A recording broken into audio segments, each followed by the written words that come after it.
detailed lectures, exam series, startup community, paid volunteering. Download the Ayurveda app now.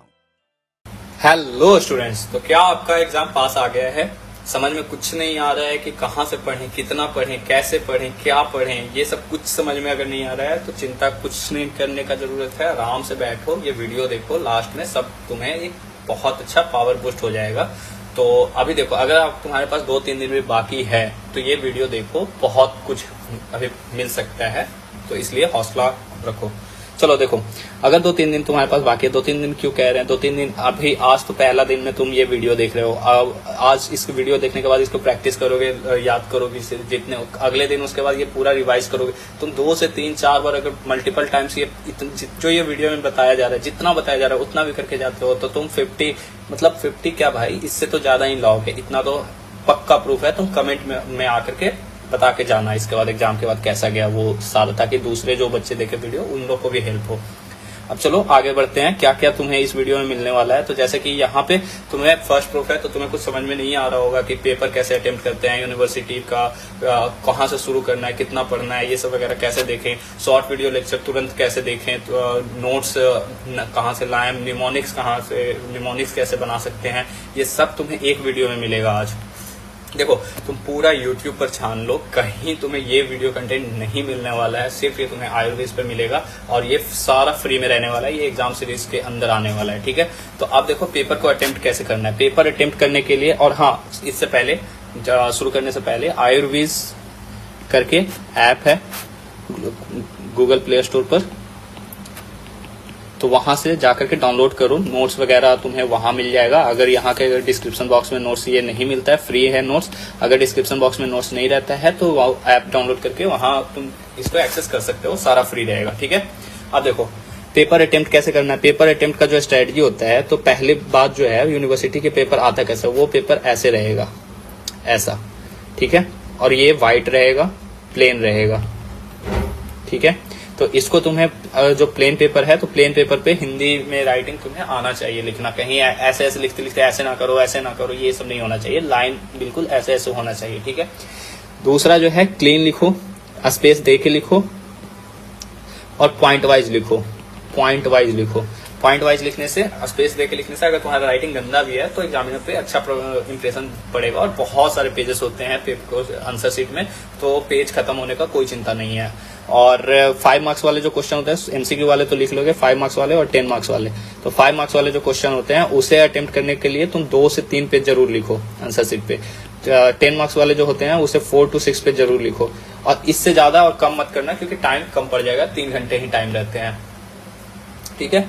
इसके बाद आता है start कहाँ से करें। भाई तुम स्टार्ट कहाँ से करें, अभी भी सोच रहे हो स्टार्ट कहाँ से करें। तुम आ गए हो इस वीडियो पे, अब बस ये वीडियो देखो, इस वीडियो को फॉलो करो। स्टार्ट हो चुका है तुम्हारा शॉर्ट वीडियो लेक्चर पूरा यूट्यूब पे। तुम 50 वीडियो इसका देखो, उसका देखो, बहुत सारे, कोई टॉप आयुर्वेदा के BMS वाले चैनल्स हैं, कोई कम है, बहुत सारे हैं। तुम वो सब छोड़ो, तुम ये देखो शॉर्ट, तुम ये वाला वीडियो जस्ट देखो, ये जिस पे तुम आए हो, ये वीडियो देखो। ये तुम्हें शॉर्ट वीडियो सब, सारा डिटेल शॉर्ट सब यहीं मिलेगा। नोट्स तुम्हें फ्री में मिल जाएगा। निमोनिक्स यहीं पे याद करके जाओगे भाई, इसी वीडियो में याद करके जाओगे। चलो अब शुरू करते हैं, टाइम वेस्ट बिना किए हुए, बहुत ज्यादा हो गया टाइम वेस्ट। चलो शुरू करते हैं। तो पहले हम देखते हैं कि यहाँ पर जो हम लोग का NCISM का सिलेबस है पेपर 1, तो इस वीडियो में हम लोग, जैसा कि इस वीडियो में पेपर 1 डिस्कस करेंगे आयुर्वेद पोर्शन का। दूसरा वीडियो अगर टाइम बचा तो इसी वीडियो में मॉडर्न भी हो जाएगा, वरना दूसरा वीडियो बनेगा मॉडर्न का अलग, और उसके बाद फिर पेपर 2 का आयुर्वेद अलग और मॉडर्न अलग, ऐसे ऐसे करके बनेगा, ठीक है। तो बहुत वन शॉट टाइप का ही रहेगा, सारा आयुर्वेद एक साथ, सारा मॉडर्न एक साथ, ऐसे ऐसे टाइप का, ठीक है। अब देखो हम लोग को पढ़ें कहाँ से, शुरू कहाँ से करें। शुरू करने के लिए हम लोग को ना देखना है कि मार्किंग सिस्टम वाइज देखेंगे, जिसका मार्क सबसे ज्यादा है उसको सबसे पहले पढ़ेंगे, ताकि, क्योंकि टाइम कम है। अगर छोटे छोटे मार्क्स वाले को पढ़ते रहेंगे तो वो मल्टीपल टाइम पढ़ लेंगे। ये तो तुम एडमिशन के वक्त भी पढ़े होगे, नया नया आए होगे, जोश जून से पढ़े होगे ये सब त्रिदोष शरीर, लेकिन ये तुम नहीं पढ़े होगे अभी तक। अगर बिल्कुल पढ़ने वाले नहीं, मतलब तुम समझ गए हो अगर तो उसके बाद देखो, अगर तुम शरीर पे ये सब तो जानते होगे, त्रिदोष वात पित्त कफ वगैरह जानते होगे, तो तुम्हें अगर एग्जाम पॉइंट ऑफ व्यू से सिर्फ पढ़ना है तो देखो इसमें सिर्फ भाई वात पित्त कफ, दोष वृद्धिज है, क्रियाकाल और प्रकृति, आहार, अग्नि, आहार पाक, 26 मार्क्स, 26 मार्क्स दोनों है। इतने चैप्टर सिर्फ कर लो, सिर्फ ये चैप्टर्स इतने, तुम्हारे कितने आ जाएंगे, 50 मार्क्स से ज्यादा आ जाएंगे, ठीक है। लेकिन इतना तो करना नहीं है, इससे ज्यादा ही करेंगे हम लोग। तो चलो देखो, आ जाओ, हम लोग शुरू करेंगे, ये करेंगे पहले, फिर ये खत्म करेंगे, फिर उसके बाद आयुर्वेद में इस पे आएंगे। लेकिन जब तुम पढ़ना तो ऐसा कर लेना, या तो इस वीडियो में तो ऐसे ऐसे ही जाएगा, तो या तो ये सीक्वेंस फॉलो कर लो, या तो फिर ये करो, टाइम बहुत कम है तो ये करो, देन ये करो। 23 मार्क्स का टाइम बच रहा है तो ये सब कर सकते हो, फिर ये करो, देन ये करो 8 मार्क्स वाला। तो टाइम बच रहा है तो वैसे वैसे करो, जितना टाइम है उसके अकॉर्डिंग। सारा तुम्हें वीडियो इसी में मिल जाएगा। यहाँ पेपर 2 शुरू हो जाता है, ठीक है। मॉडर्न में वैसे ही करो, मॉडर्न में पहले ये कंप्लीट करो, फिर 23 मार्क्स वाला, फिर 17 मार्क्स वाला, ठीक है। चलो शुरू करते हैं अब यहाँ से क्रिया शरीर। तो हम लोग जैसा कि पहले बता रखे हैं, वात पित्त कफ NCISM का जो सिलेबस है, तो वात पित्त कफ यहाँ से शुरू करेंगे। पहले ये 26 मार्क्स वाला कंप्लीट करेंगे, देन ये 26। अब आ जाओ शुरू करते हैं। वात, देखो इसे लिखने के लिए ना मैं तुम्हें बिल्कुल शॉर्ट और ऐसा तरीका बताने जा रहा हूँ कि बिल्कुल एग्जैक्ट तुम वो लिख करके आना, बढ़ाने आना चाहिए तुम्हें क्वेश्चन आंसर को बढ़ाने आना चाहिए तुम्हें बस। बाकी तुम्हें कैसे फॉर्मेट पता चल जाएगा, बिल्कुल तुम्हें सब कुछ पता चलेगा। बस देखो, पर्याय, वात दोष का जो पर्याय है, वात दोष, जब भी क्वेश्चन आएगा ना तुम्हारा ऐसे क्वेश्चन नहीं आएगा। शरीर, जैसे शरीर पे क्वेश्चन आना है तो शरीर से ऐसा नहीं आएगा कि शरीर त्रिगुण और त्रिदोष बताएं। त्रिगुण क्या होता है, एक स्पेसिफिक ये त्रिगुण नहीं पूछेगा या त्रिदोष नहीं पूछेगा शरीर का व्याख्या करें, शरीर का व्याख्या करो भाई। तो ये पूरा तुम्हारा जो ये है ना, ये क्वेश्चन ही है। त्रिदोष जो है ये पूरा क्वेश्चन ही है। ये वात दोष पूरा क्वेश्चन है, पित्त दोष पूरा क्वेश्चन है, ये कोई अकेले टॉपिक नहीं है। तो चलो इस अकॉर्डिंग इसको देखेंगे। वात दोष निरूपण, वात दोष का पहले क्या लिखेंगे, वात दोष अगर तुम्हें आ गया, वात दोष निरूपण लिखो, वात दोष का व्युत्पत्ति लिखो, वात दोष का निरुक्ति लिखो, वात दोष का जनरल स्थान लिखो, प्रॉपर्टीज गुण लिखो, उसका टाइप्स लिखो, ये सब आ गया। तो तुम कैसे लिखोगे, सिंपल, पर्याय, निरुक्ति, पंचमहाभूत द्वारा स्वरूप इसका क्या होता है, इसका गुण क्या होता है, कर्म क्या होता है, स्थान क्या होता है,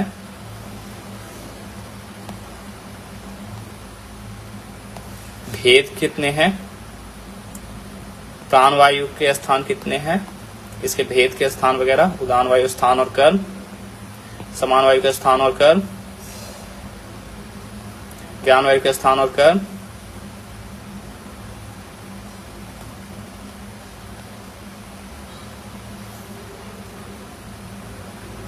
अपान वायु के स्थान और कर्म। ये क्यों दिखाया गया, ये दिखाया गया कि तुम हौसला मिले, बस इतना ही करना है, बस इतना ही, डरो मत, देखो आगे। यहाँ से पर्याय से शुरू करेंगे। वात दोष वगैरह को लिखना आ गया तो पहले क्या शुरू करोगे, पर्याय लिखोगे। तुम भी ऐसे पर्याय लिखोगे। पर्याय में क्या लिखोगे, वात को वायु कहते हैं, मारुत हवा है तो वायु कहते हैं, मारुत हनुमान जी से रिलेट कर लेना, मारुति कहते हैं ना, मारुति नंदन, मारुत अनिल, अनिल कहते हैं पवन, पवन देव भी वायु हैं, पवन देव, वात, और वात तो कहते ही हैं। तो ये वात का पर्याय है। निरुक्ति, वात का निरुक्ति कैसे होता है, वा गति गंधन्यो धातु से वात का निरुक्ति गति और गंधन अर्थ में किया जाता है, गति और गंधन अर्थ में किया जाता है। गति का मतलब गमन और गंधन का मतलब हिंसन, हिंसा करना। तो हिंसन क्यों, हिंसन इसलिए क्योंकि जब वात विकृत हो जाता है ना, दूषित हो जाता है, तो ये बहुत सारा बीमारी, बहुत भयंकर बीमारी उत्पन्न कर देता है। तो इसलिए इसको हिंसन के अर्थ में भी लिया गया है। वा गति गंधन्यो धातु से गति एवं गंधन अर्थ में वात की निरुक्ति हुई है, ये इंपॉर्टेंट है। अब देखो भाई, श्लोक देखते जाओ, निरुक्ति देखते जाओ, बस निरुक्ति, वा गति गंधन्यो, बस इतना ही है। वा गति गंधन्यो धातु से वात की निरुक्ति हुई है, सिंपल। अब इसके बाद आ जाओ, इसका स्वरूप, स्वरूप पूछेगा। स्वरूप क्या है, स्वयंभू, स्वयंभू क्यों कहते हैं, क्योंकि ये इसकी गति सर्वत्र होती है। इसका अव्यक्त, अव्यक्त क्या है, क्यों है, क्योंकि ये स्वयं अव्यक्त रहते हुए भी अन्य व्यक्त कर्मों का संपादन करता है, अन्य व्यक्त कर्मों करता है। व्यक्त कर्म यानी कि जिसका फिजिकल स्वरूप हो, जिसका फिजिकल एग्जिस्टेंस हो।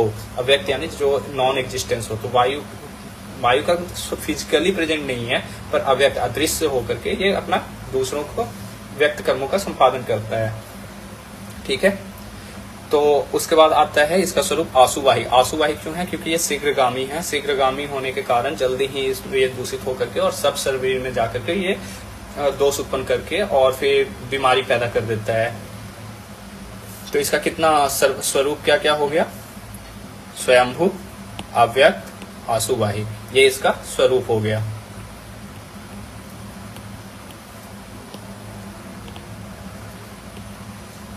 ठीक है, अभी लिखोगे क्या क्या? पहला पॉइंट पर्याय लिख दोगे, ठीक है, निरुक्ति लिख दोगे वाग गति गंधर्वों से, स्वरूप लिख दोगे स्वयंभू, अव्यक्त, आशुवाही। अब इसके बाद आएगा इसका पंचभौतिक स्वरूप। पंचभौतिक स्वरूप में ये किससे मिलकर कौन से पंचमहाभूत से मिलकर बना है? तो वह वायु का धातुभ्याम वायु, आग्नेयम, पित्तम, अम्बर, पृथ्वीभ्याम, श्लेष्मा। ये पहला चैप्टर में श्लोक है वात पित्त कफ का, तो जो ये देख लेना, अभी आएगा ही, वीडियो में ही आएगा। तो वायु का धातुभ्याम वायु, आग्नेयम, पित्तम, अम्बर, पृथ्वीभ्याम, श्लेष्मा। ये श्लोक तो बहुत ज्यादा इंपॉर्टेंट है, ये तो याद भी होगा सबको। अब इसके बाद देख लो रजगुण होता है ये प्रधान। तो अब देखो, ये तुम अभी छोड़ो, ये कुछ मत लिखना, ठीक है, हाँ डरो मत। देखो वात के गुण लिखना। वात के गुण से भी पहले क्या लिखोगे? वात के गुण ऐसे लिखोगे, देखो इस वात के गुणों को निम्न 4 वर्गों में समाजित किया गया है। ठीक है, कौन कौन? प्राकृत गुण, कार्मिक गुण, भौतिक गुण, मानसिक गुण। प्राकृत गुण इसका क्या है? शब्द एवं स्पर्श इसका प्राकृत गुण है। कार्मिक गुण क्या है? योगवाही होता है, आशुकारी होता है, अचिंत्य वीर। तो देखो प्राकृत गुण तो इसका शब्द और स्पर्श है। कार्मिक गुण इसका कर्म क्या है? योगवाही। योगवाही क्या होता है? योगवाही इसलिए कहा जाता है क्योंकि जो पित्त और कफ है ना, ये अपने स्थान से हिलते नहीं है। ये अपने स्थान से एक स्थान से दूसरे स्थान खुद ब खुद नहीं जा सकते हैं। इनको गति प्रदान करने का काम वात का रहता है। इस वजह से इसे योगवाही कहा जाता है। आशुकारी क्योंकि ये भयंकर रोगों को उत्पन्न करता है। वात सबसे ज्यादा भयंकर रोगों को उत्पन्न करता है। वात कुपित होता है तो पित्त और कफ से ज्यादा। और जो अचिंत्य वीर ये बल प्रदान करता है। अचिंत्य वीर यानी शक्ति प्रदान करता है। भौतिक गुण में वही आ जाएगा, गुणवादी गुण वगैरह जो है वो भौतिक गुण में आता है। तो भौतिक गुण तत्र रुक्ष, हाँ भौतिक गुण में ये वाला श्लोक लिखोगे। कहाँ? ये श्लोक याद करना ही पड़ेगा, याद भी होगा। तत्र रुक्षो लघु शीतखर सूक्ष्म चल अनिल, इसमें आ गया रुक्ष, लघु, शीत, खर, सूक्ष्म और चल, ये वात के गुण है। इसके बाद आता है मानसिक गुण। मानसिक गुण में रजोगुण प्रधान होता है। ये देखो इस वात पित्त कफ जो आएंगे ना, तो इसमें दोष तो पंचमहाभूत तुम रिलेट कर लोगे, मानसिक गुण रिलेट कर लोगे। कैसे रिलेट करने का तरीका बताते हैं। वात, पित्त और कफ, तो वात पित्त कफ जब आएगा ना, तो इसे वात क्या होता है? वात चंचल होता है, चलने वाला होता है, गमन कराता है। तो वात और सत्व रज तम, सत्व रज और तम, तो जो राजसिक गुण जो होता है, राजसिक गुण क्या करता है? राजसिक कार्मिक होता है, कर्म करने वाला होता है, ये एक जगह बैठ नहीं सकता है। तो ये वात और रज हो गया। पित्त क्या होता है? आग वाला होता है, सब कुछ जला देता है, सब कुछ स्वाहा कर देता है, सब साफ कर देता है, शुद्ध कर देता है। तो और सत्व क्या होता है? तो ऐसे ही होता है, निर्विकार वगैरह होता है। तो ये हो गया। कफ क्या होता है? कफ जड़ता मूलक भाव होता है, आलस्य पैदा करता है। तामसिक क्या होता है? आलस्य पैदा करता है। ये तो गुण तो ऐसे ही कर लोगे, वात का रज, पित्त का सत्व और कफ का तामसिक। ठीक है, और अगर महाभूत का पूछेगा, पंचमहाभूत, तो किसी का भी कंफ्यूज मत हो। पहले तो पंचमहाभूत को ऐसे याद किया करो, आकाश, वायु, अग्नि, जल, पृथ्वी, ऐसे करके ये इसका बढ़ता है। मतलब ये आकाश, वायु, अग्नि, जल, पृथ्वी, ठीक है, ये सीक्वेंस में याद किया करो, आवाज या जो भी बोल लो। और अब इससे क्या होगा? आकाश, वायु, अग्नि, जल, पृथ्वी, और हम वात पित्त कफ से, तो वायु का धातुभ्याम वायु। तो ये वाला जो श्लोक है ना, वाय ये अवकाश धातुभ्याम वायु, ऐसे करके ये वाला श्लोक बताया जाएगा। वायु का धातुभ्याम वायु, आग्नेयम, पित्तम, अम्बर, पृथ्वीभ्याम, श्लेष्मा। तो ये वाला श्लोक, बस ये श्लोक याद कर लेना, दोष का रिलेशन हो जाएगा। पंचमहाभूत और दोष का रिलेशन, ठीक है। अब आते हैं कार्मिक गुण देख लिए, भौतिक गुण देख लिए, मानसिक गुण देख लिए। अब आते हैं वात का कर्म, जो प्राकृत वात का कर्म। प्राकृत क्यों बोला गया है? क्योंकि इसका जब ये स्वाभाविक होता है, स्वाभाविक। इसका नॉर्मली जब वात नॉर्मल होता है, ना तो बड़ा होता है ना तो कम होता है, तो इसका कर्म क्या होता है? तो इसका कर्म होता है, देखो सारा तुम्हें श्लोक रटाया जाएगा, डरना मत, सारा श्लोक से ही हो जाएगा। एक जगह तुम्हें ये इतना याद करना है, ये इतना याद करना है, साध रोज व्यास पता नहीं क्या क्या वेग प्रवर्तन, ये तुम कंफ्यूज हो जाओगे। वात के कर्म, वात के जो भेद होते हैं ना, ये प्राण वायु वगैरह, तो ये सब का भी गुण और वात का प्राकृतिक गुण में तुम कंफ्यूज हो जाओगे, पित्त का सब मिक्सड अप कर दोगे। उससे अच्छा है तुम श्लोक याद करोगे, हर एक श्लोक को गाने की तरह याद करोगे, उससे तुम्हारा हर एक श्लोक में ही ये श्लोक ना शॉर्टकट होता है। किसी भी ये इतने का ये सारे का श्लोक शॉर्टकट होता है, यही निमोनिक्स है। तुम अगर ये श्लोक बस देख लेते हो ना तो ये पूरा का पूरा हो जाएगा तुम्हारा। इसको तुम एक्सपैंड करना जानोगे, ये है क्या, ये थोड़ी ना किताब, ये तो किसी ने लिखा ही है ना, ये तो कन्वर्ट किया है हिंदी में। तो देखो अभी चिंता मत करो, श्लोक कह करके भाग मत जाना, श्लोक रटना है ये देख करके भाग मत जाना, अब बने रहो। देखो श्लोक को याद करने का तरीका, श्लोक कैसे पढ़ा जाता है, श्लोक संस्कृत नहीं है भाई, ये हिंदी में ही तो लिखा हुआ है ना। देखो कैसे लिखा हुआ है, कैसे पढ़ना है, कैसे समझना है। उत्साहो श्वास निश्वास चेष्टा वेग प्रवर्तने सम्यक गत्या च धातु नाम अक्षा नाम पाठवेन च। उत्साहो श्वास निश्वास चेष्टा वेग प्रवर्तन है सम्यक गत्या च धातु नाम अक्षा नाम पाठवेन च। तोड़ धातु नाम और अक्षा नाम ऐसे क्यों किए? तो ये भाई आ साइलेंट होता है, दिखता नहीं है, ये ऐसे दोनों मिक्स्ड हो जाता है, संस्कृत का है तो ये तुम पढ़ा दिया जाएगा संस्कृत वाले में। उत्साहो श्वास निश्वास चेष्टा वेग प्रवर्तन, मेरे साथ बोलते रहो। उत्साहो श्वास निश्वास चेष्टा वेग प्रवर्तन है सम्यक गत्या च धातु नाम अक्षा नाम पाठवेन च। उत्साहो श्वास निश्वास चेष्टा वेग प्रवर्तन है सम्यक गत्या च धातु नाम अक्षा नाम पाठवेन च। उत्साहो श्वास निश्वास चेष्टा वेग प्रवर्तन है सम्यक गत्या च धातु नाम अक्षा नाम पाठवेन च। अब इसको तोड़ के पढ़ना, उत्साहो श्वास निश्वास को एक साथ, उत्साहो श्वास निश्वास चेष्टा वेग प्रवर्तन है सम्यक गत्या च धातु नाम अक्षा नाम पाठवेन च। अब देखो साफ करने के बाद दिखाते हैं।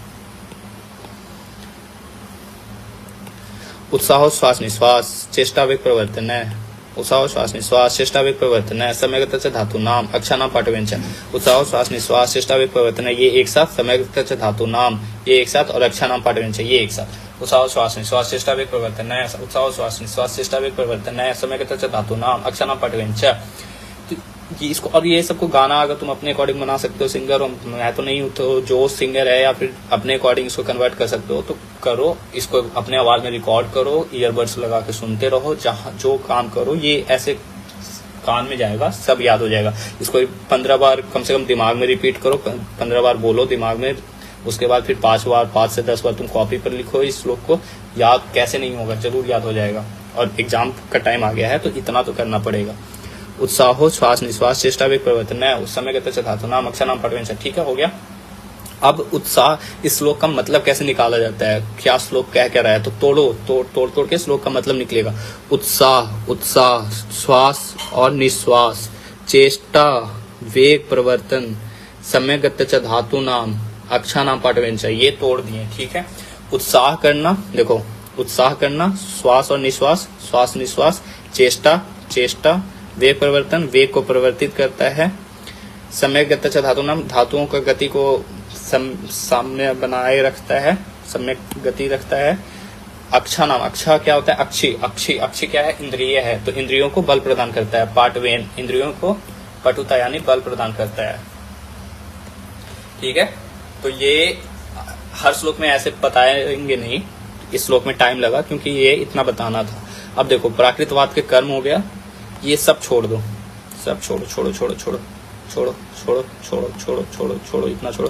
प्राकृतवाद के स्थान देख लो। अब तो स्थान में आता है, देखो एक श्लोक यहाँ पे बहुत अच्छा श्लोक है। अगर कोई बिल्कुल नहीं कुछ किया है ना, अगर ये सब याद नहीं हो रहा है तो ये लिख देता है ना, तो भी काम लगभग चल जाएगा। ये लिख करके और ये सब एक्सप्लेन कर दिया तो हिंदी वाला, ये वात पित्त कफ तीनों में लग जाएगा। ये वाला श्लोक वात पित्त कफ तीनों के में इसका स्थान पूछेगा तो, और ये जिस लोग भूल गया है उन लोग के लिए सर्व शरीर चरासतु वात पित्त श्लेष्मना, यानी कि पूरे शरीर में वास करता है वात पित्त श्लेष्मा कफ। ठीक है, तो ये वात पित्त कफ पूरे शरीर में रहता है। लेकिन अब किसी को ये तो इम्पोर्टेंट ही है, ये चीज को याद रखना है, ये तो भाई याद रखो, ये याद ही रखना है। ये कोई श्लोक नहीं है, ये तो बहुत बहुत ईजी है, ये मार्किंग सिस्टम में उतना इंक्लूड नहीं होगा, पर जिसको ये भी नहीं याद हो रहा है उन लोग के लिए ये है। तो पक्वासे कटी शक्ति श्रोत्रस्य स्पर्शेन्द्रियम स्थानम वातस्य तत्रापि पक्वाधानम विशेषता। देखो, पक्वासे कटी शक्ति श्रोत्र अस्थि स्पर्शेन्द्रिय स्थानम वातस्य तत्रापि पक्वाधानम विशेषता। क्या कह रहा है कि इसका स्थान क्या है? पक्वासे है, कटी है, शक्ति है, श्रोत्र है, अस्थि है, स्पर्शेन्द्रिय है, स्थानम वातस्य, ये स्थान है वात के, तथापि पक्वाधानम विशेषता, परंतु पक्वाधान जो है वो विशेष रूप से इसमें मुख्य रूप से वात निवास करता है। पक्वास है, कटी, शक्ति, श्रोत्र, अस्थि, त्वचा, त्वचा कैसा है? स्पर्शेन्द्रिय, स्पर्शेन्द्रिय क्या है? त्वचा ही तो है ना, वायु के स्थान है, पक्वाधान विशेष स्थान माना गया है। ठीक है, आ गया। अब इसको याद कैसे करो? फिर से गाना बनाओ, गाना। पक्वासे कटी शक्ति, तो और तोड़ तोड़ करके याद करो। पक्वासे कटी शक्ति श्रोत्रस्य स्पर्शेन्द्रियम स्थानम वातस्य तत्रापि पक्वाधानम विशेषता। पक्वासे कटी शक्ति श्रोत्रस्य स्पर्शेन्द्रियम स्थानम वातस्य तत्रापि पक्वाधानम विशेषता। इसको कैसे करोगे? पहले तोड़ तोड़ के याद करो। पक्वासे कटी शक्ति, फिर श्रोत्र अस्थि स्पर्शेन्द्रिय स्थानम वातस्य तत्रापि पक्वाधानम विशेषता। ठीक है, फिर जब याद हो जाइए तो इन दोनों को मिक्स कर दो और इन दोनों को मिक्स कर दो। पक्वासे कटी शक्ति श्रोत्रस्य स्पर्शेन्द्रियम स्थानम वातस्य तत्रापि पक्वाधानम विशेषता। और जब ये पूरा दोनों अच्छे से याद हो जाए तो इसको सबको मिक्स करके पढ़ो। तो पक्वासे कटी शक्ति श्रोत्रस्य स्पर्शेन्द्रियम स्थानम वातस्य तत्रापि पक्वाधानम विशेषता। ठीक है, और ऐसे करो और उसके बाद आग बंद करके 15 बार बोलो, कॉपी पर लिखो, हो जाएगा। और एग्जाम लास्ट टाइम है तो भाई ये ही निमोनिक्स है, इससे अच्छा निमोनिक्स और क्या होगा, पर चिंता मत करो, निमोनिक्स भी मिलेगा। ठीक है, और नंबर बहुत ज्यादा आएंगे। ये डिटेल है भाई, यही तो डिटेल है। अब तुम्हारे लिखने के ऊपर आता है कि लिखना आता है या नहीं, एक्सपैंड करना आता है या नहीं, और पॉइंट वाइज लिखोगे तो वैसे ही पेपर भरते जाएगा। प्राकृतवाद के स्थान देख लिए, कर्म देख लिए, अब आता है प्राकृतवाद के भेद। तो भेद के लिए निमोनिक्स है पुस्वा, PUSVA, प्राण उदान समान व्यान अपान, प्राण उदान समान व्यान अपान। ठीक है, अब इसको ये श्लोक देखोगे तो ठीक है, वरना नहीं, अगर देखना तो मत देखो। लेकिन श्लोक ये इजी है, लिख दोगे पेपर में थोड़ा इंप्रेशन बन जाएगा। तो सेम यही वाला तो चिपका दिया है। प्राण, देखो, प्राण उदान समान व्यान अपान, और इसमें अपान ने सब पंचधा कर दिया, यानी कि ये 5 वात के भेद हैं। तो ये तो भाई अपान ने सब पंचधा कोई भी लिख देगा, अगर आता है तो ठीक है, वरना छोड़ो फिर।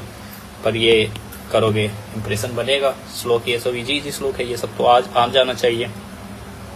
फिर देखो प्राण वायु, अब आते हैं स्पेसिफिक प्राण वायु का स्थान एवं कर्म। प्राण वायु का स्थान एवं कर्म में ये श्लोक देख लो, क्या है?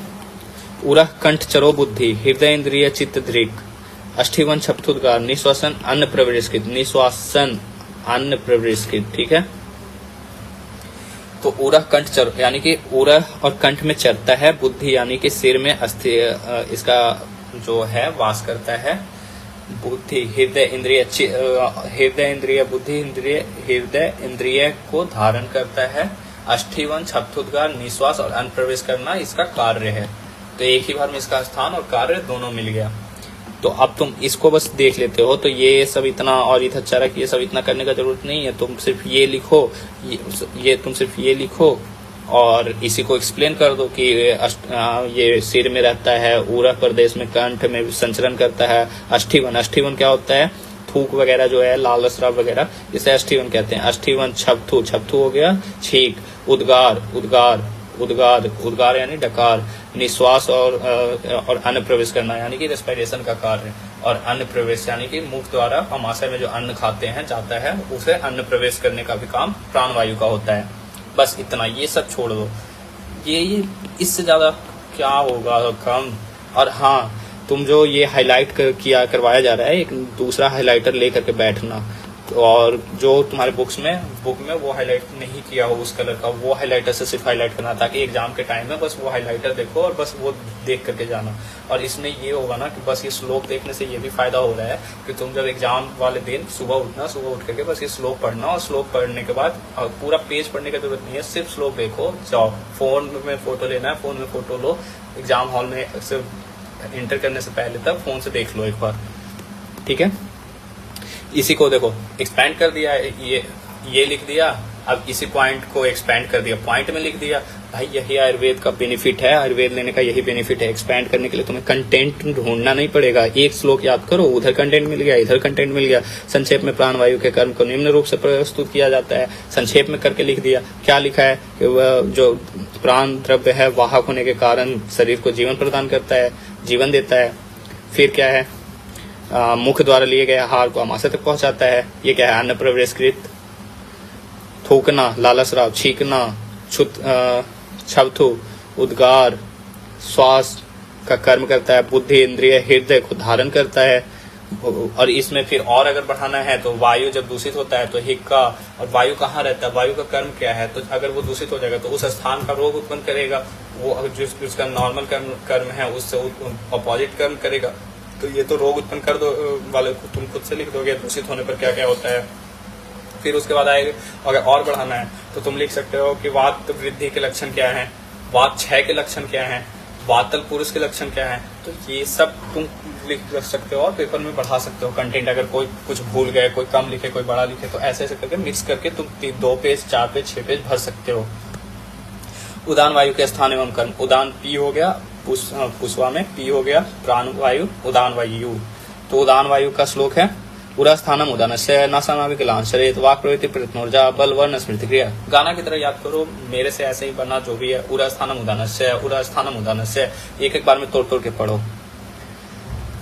उरा स्थानम उदानस्य नासानाविकलांश शरीर वाक प्रवृत्ति प्रयत्नोर्जा बल वर्ण स्मृति क्रिया, ऐसे तोड़ दो। फिर उसके बाद दोनों मिला दो, फिर इसको मिला दो, फिर इन दोनों को मिला दो, फिर इसको देखो, फिर इन दोनों को मिलाओ, फिर ये दोनों मिल गया, फिर इसको और इसको भी मिला दो। ना उरा स्थानम उदानस्य, और वात सारे का श्लोक करने का जरूरत नहीं है, मतलब अभी बताया जाता है, वात ये सभी जरूरी है इसलिए श्लोक बताया जा रहा है। आगे चिंता मत करो, आगे का श्लोक नहीं कराया जाएगा। तो उरा स्थानम उदानस्य नासानाविकलांश शरीर वाक प्रवृत्ति प्रयत्नोर्जा बल वर्ण स्मृति क्रिया। तो उरा इसका स्थान है, नासा नाक, नाभि, गला में गलांश, चरेत चर, गला में संचरण करता है, वाक बोलने का, प्रवृत्ति और प्रयत्न और ऊर्जा, वाक प्रवृत्ति यानी कि वाक प्रवृत्ति एक साथ है, वाक प्रवृत्ति, वाक बोलने का, प्रवृत्ति, प्रयत्न और ऊर्जा, बल वर्ण स्मृति, इसका क्रिया द्वारा ये देखो। उरस में इसका स्थान है, नासा नाभि, गले में संचरण करता है, बोलने की प्रवृत्ति, प्रयत्न, ऊर्जा, बल वर्ण स्मृति आदि कर्म को ये संपादित करता है, ठीक है, कंप्लीट करता है।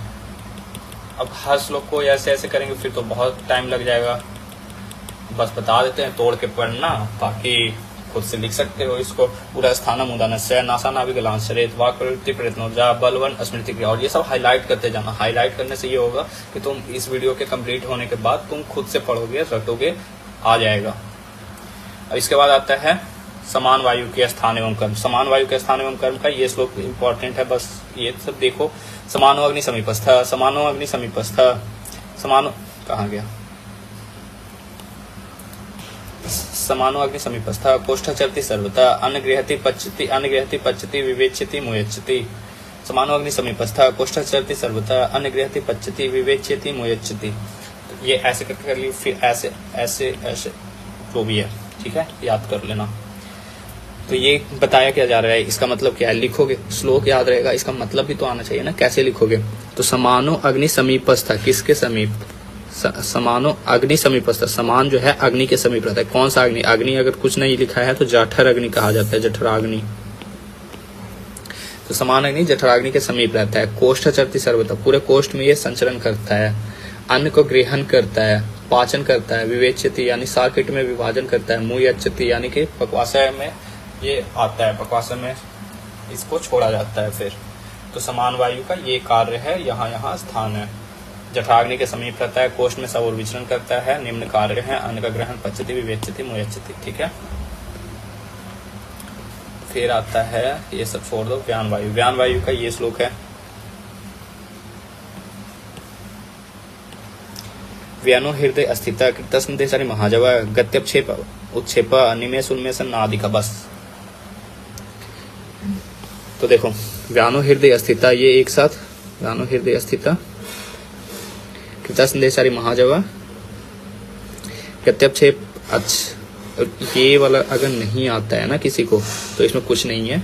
इसके लिए इधर देखो,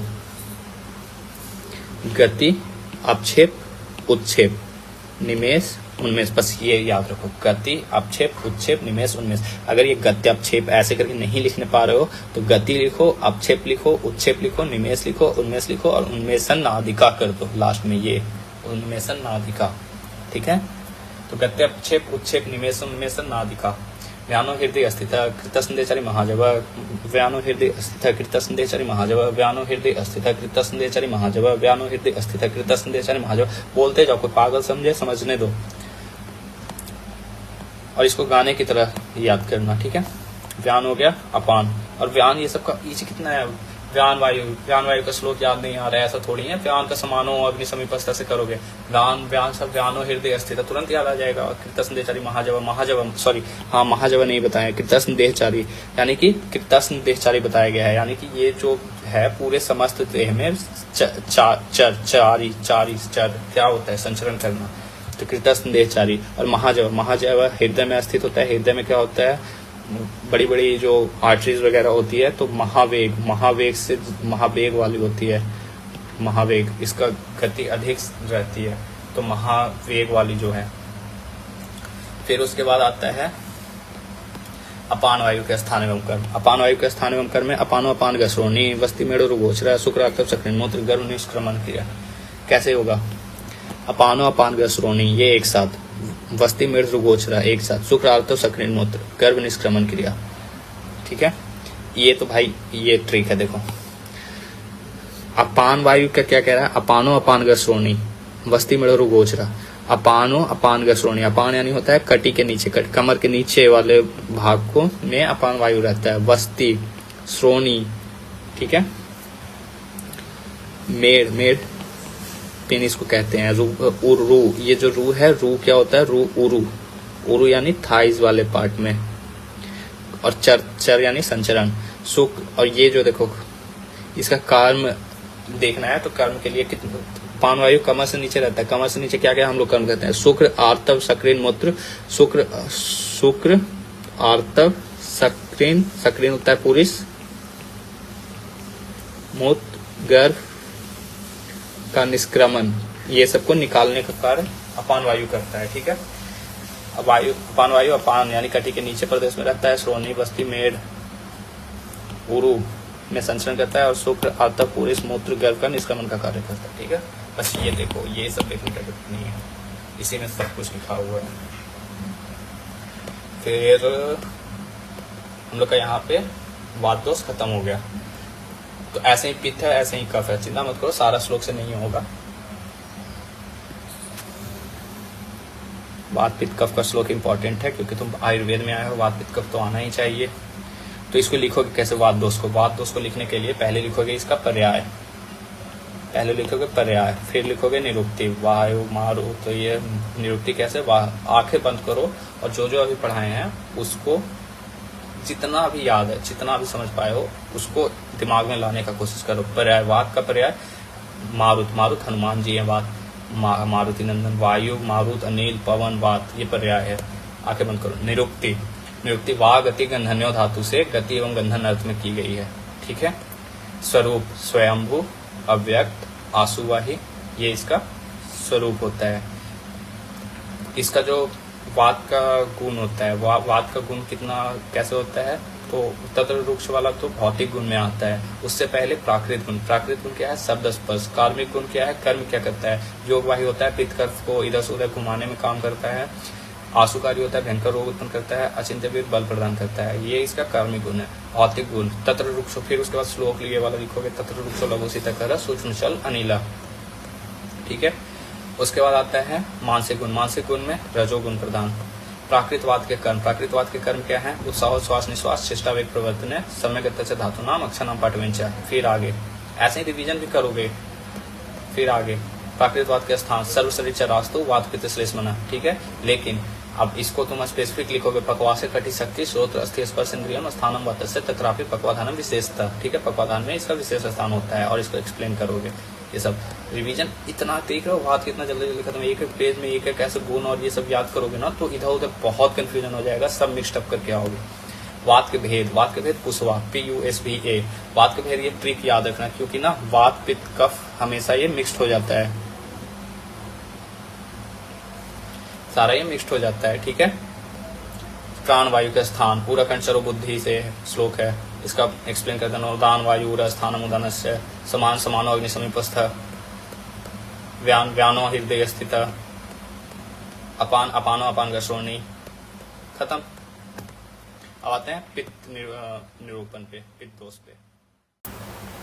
तो अब हम पढ़ने जा रहे हैं पित्त दोष का निरूपण। वात दोष निरूपण देख लिए, वैसे ही पित्त दोष निरूपण रहेगा और वैसे ही कफ दोष निरूपण चलेगा। तो वात दोष निरूपण में बहुत ज़्यादा श्लोक्स था, लेकिन श्लोक्स जो था वही इंपॉर्टेंट था। श्लोक याद कर लिए और श्लोक सारा इजी भी है, याद करोगे सारा श्लोक याद हो जाएगा।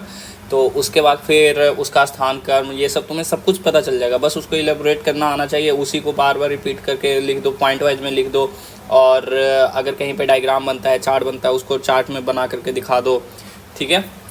और जैसे जैसे पढ़ोगे वो सारा कॉन्सेप्ट एक बार पूरा क्रिया शरीर एक दूसरे से तो लिंक्ड होता है, तो सारा एक दूसरे से लिंक्ड वाला कंटेंट ना तुम्हें मिल जाएगा, तो तुम इलेबोरेट बहुत अच्छे से कर लोगे। तो अब आते हैं पित्त दोष निरूपण पे। पित्त दोष निरूपण भी वैसा ही चलेगा। पित्त दोष का पहले निरुक्ति लिखेंगे। पित्त दोष का क्या लिखेंगे? निरुक्ति।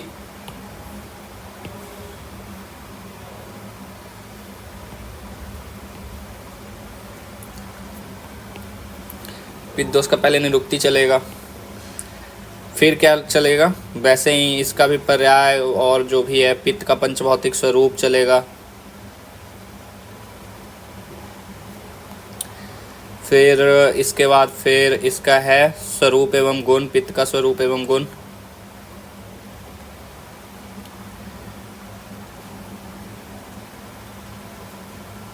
प्राकृत पित्त के कर्म। उसके बाद आएगा पित्त का स्थान। इसके बाद आएगा पित्त का भेद। इसके बाद आएगा पाचक पित्त स्थान कर्म, ये सब वगैरह, इसका जितना भेद है उसका स्थान का स्थान और कर्म सारे आ जाएंगे। साधक पित्त का स्थान एवं कर्म, आलोचक पित्त के स्थान एवं कर्म, बस। तो चलो यहाँ से अब हम लोग शुरू करते हैं पित्त दोष का निरूपण। बहुत ईजी है। वात दोष में थोड़ा टाइम लगा, पित्त दोष और कफ दोष जल्दी से आगे बढ़ेगा, ठीक है। समझ तो आ ही गया है। तो बाकी अब देखो पित्त दोष का निरुक्ति कैसे हुआ? पित्त दोष का निरुक्ति कैसे हुआ? पित्त जो शब्द है उसका उत्पत्ति हुआ तप संतापे धातु से। तो अगर तुम्हें उत्पत्ति पूछे, देखो उत्पत्ति पूछेगा ना तो तप संतापे धातु से हुआ है, ठीक है। और इसका निरुक्ति अगर पूछेगा तो निरुक्ति तापयति इति पितम से हुआ है, ठीक है। तापयति इति पितम, उत्पत्ति और निरुक्ति। देखो उत्पत्ति पहले लिखोगे पित्त दोष का उत्पत्ति तप संतापे धातु से, निरुक्ति तापयति इति पितम, ठीक है।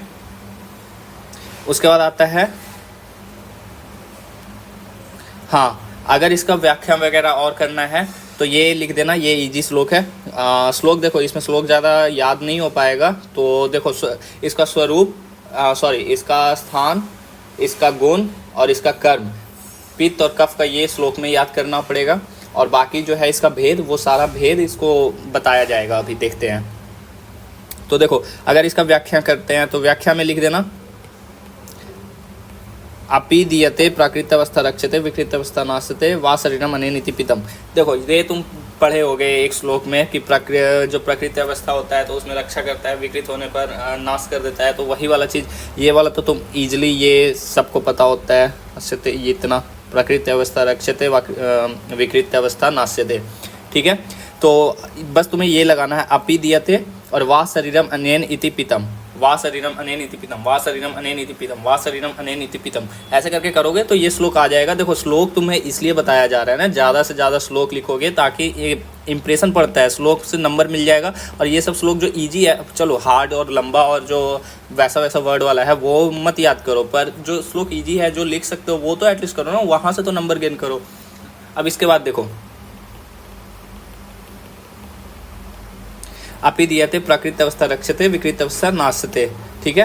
तो अर्थात जो प्रकृति अवस्था में रहता हुआ शरीर की रक्षा करता है तथा विकृत अवस्था में होने पर शरीर का नाश करता है वह पित्त कहलाता है। इसका तो हिंदी करने का जरूरत ही नहीं था, इसी पे था। अपि दीयते प्रकृति अवस्था रक्षते, प्रकृति अवस्था में रक्षा करता है, विकृत अवस्था नाशते, विकृत अवस्था में नाश करता है, वा शरीरम अनेनिति पितम, ठीक है।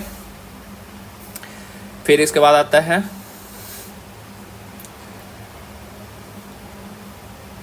इसका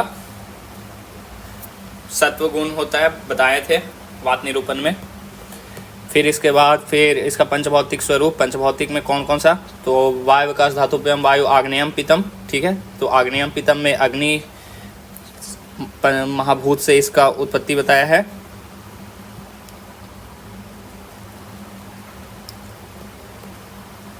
अग्नि महाभूत द्वारा देखो ये जो ऐसे अगर इसको तुमको बढ़ाना है जो पंचभौतिक अगर लिखना है ना कि इसका पंच महाभूत है, एक मिनट रुको, पंच महाभूत के अकॉर्डिंग इसका जो देखो अगर तुम्हें लिखना है पंच महाभूत के द्वारा ये कौन सा बना है, तो पंच महाभूत क्या होता है, पदार्थ विज्ञान में पढ़े होगे, पदार्थ विज्ञान में क्या कि पंच महाभूत का सब कुछ सर्व द्रव्यम पंचभौतिकम, सारे द्रव्य जितने भी है पृथ्वी के वो सारे पंच महाभूत से बने हुए हैं। तो जो वात पित्त कफ है वो भी पंच महाभूत से बना होगा। तो पांच जो वात पित्त कफ है ना, ये सब में पांचों महाभूत होता है, सारे द्रव्य पंच महाभूत से बने होते हैं। लेकिन किसी एक महाभूत का प्रधानता होता है, किसी में 2 का, किसी में 3 का। तो ऐसे ऐसे जिसका प्रधानता होता है उसके अकॉर्डिंग बोल दिया जाता है कि ये महाभूत है इसमें। जैसे वात में हम लोग बोले थे वायु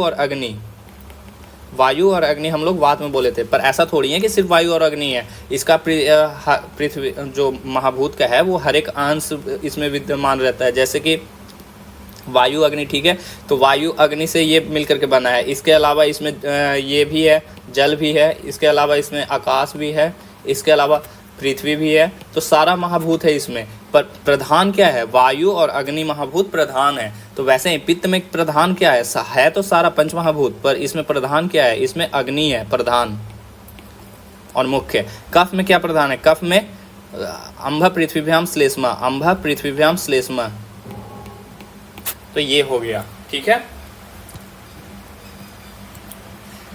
देखो ये सब किसी किसी को पता होगा, पर ये बिल्कुल पीछे वाले बच्चों के लिए भी है जो बिल्कुल कुछ नहीं पढ़ा है, एग्ज़ाम आ चुका है और उसे तैयारी करना है जस्ट एग्ज़ाम के लिए, एग्ज़ाम के टाइम पे उसके लिए है, ठीक है। और गुण सत्व रज तम वाला तो पता ही है। इसके बाद आता है पित्त का पंचभौतिक स्वरूप क्या होता है। वात के समान पित्त भी पंचभौतिक होता है, ठीक है। इसमें सभी महाभूत के गुण न्यूनाधिक वही है, न्यूनाधिक रूप में विद्यमान रहते हैं। आचार्य लोग जो भी है, पित्त पंचभौतिक होते हुए तेजस गुण की प्रधानता रखता है, तेजस गुण का प्रधान रखता है। तेजस क्या है, अग्नि ही तो है। चलो फिर उसके बाद देखो इसका पित्त का स्वरूप क्या है। पित्त का स्वरूप नीला होता है, पित्त का स्वरूप पित्त रंग का होता है।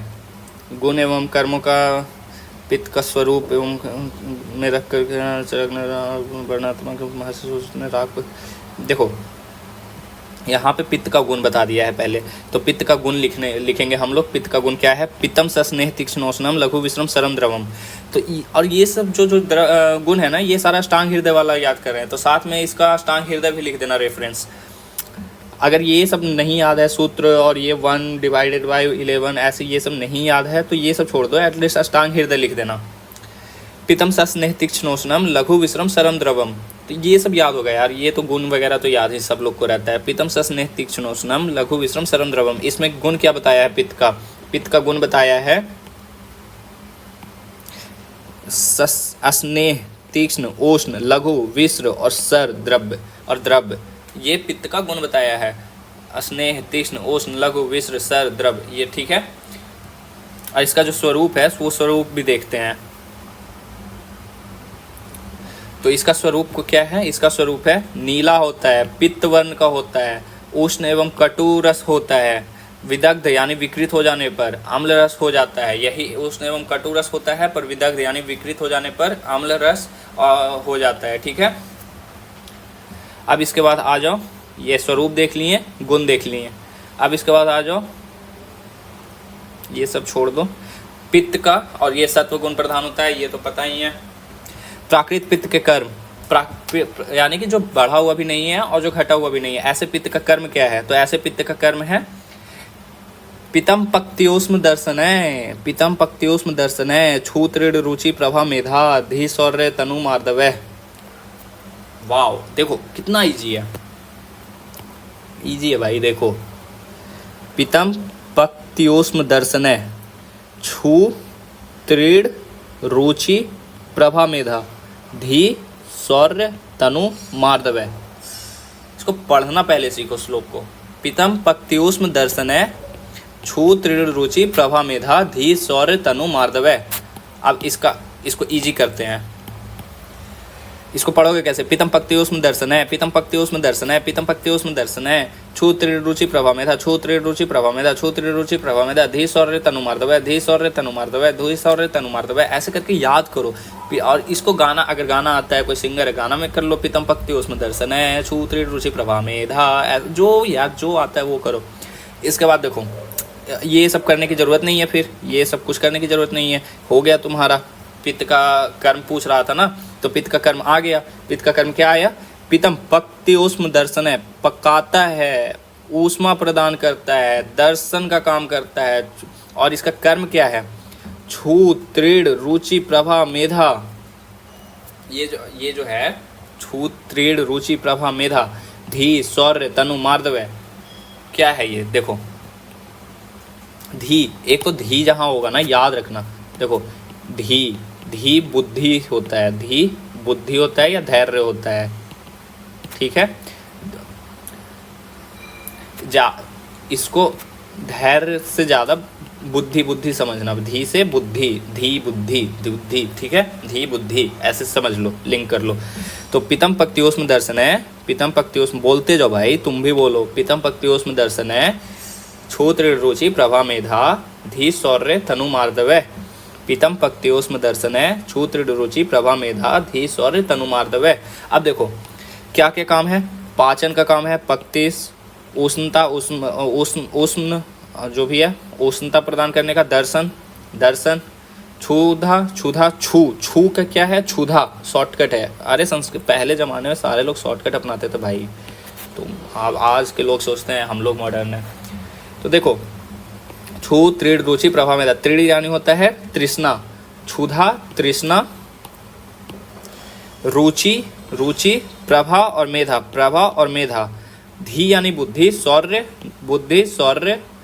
तनु और मार्दवय क्या है? मृदुता।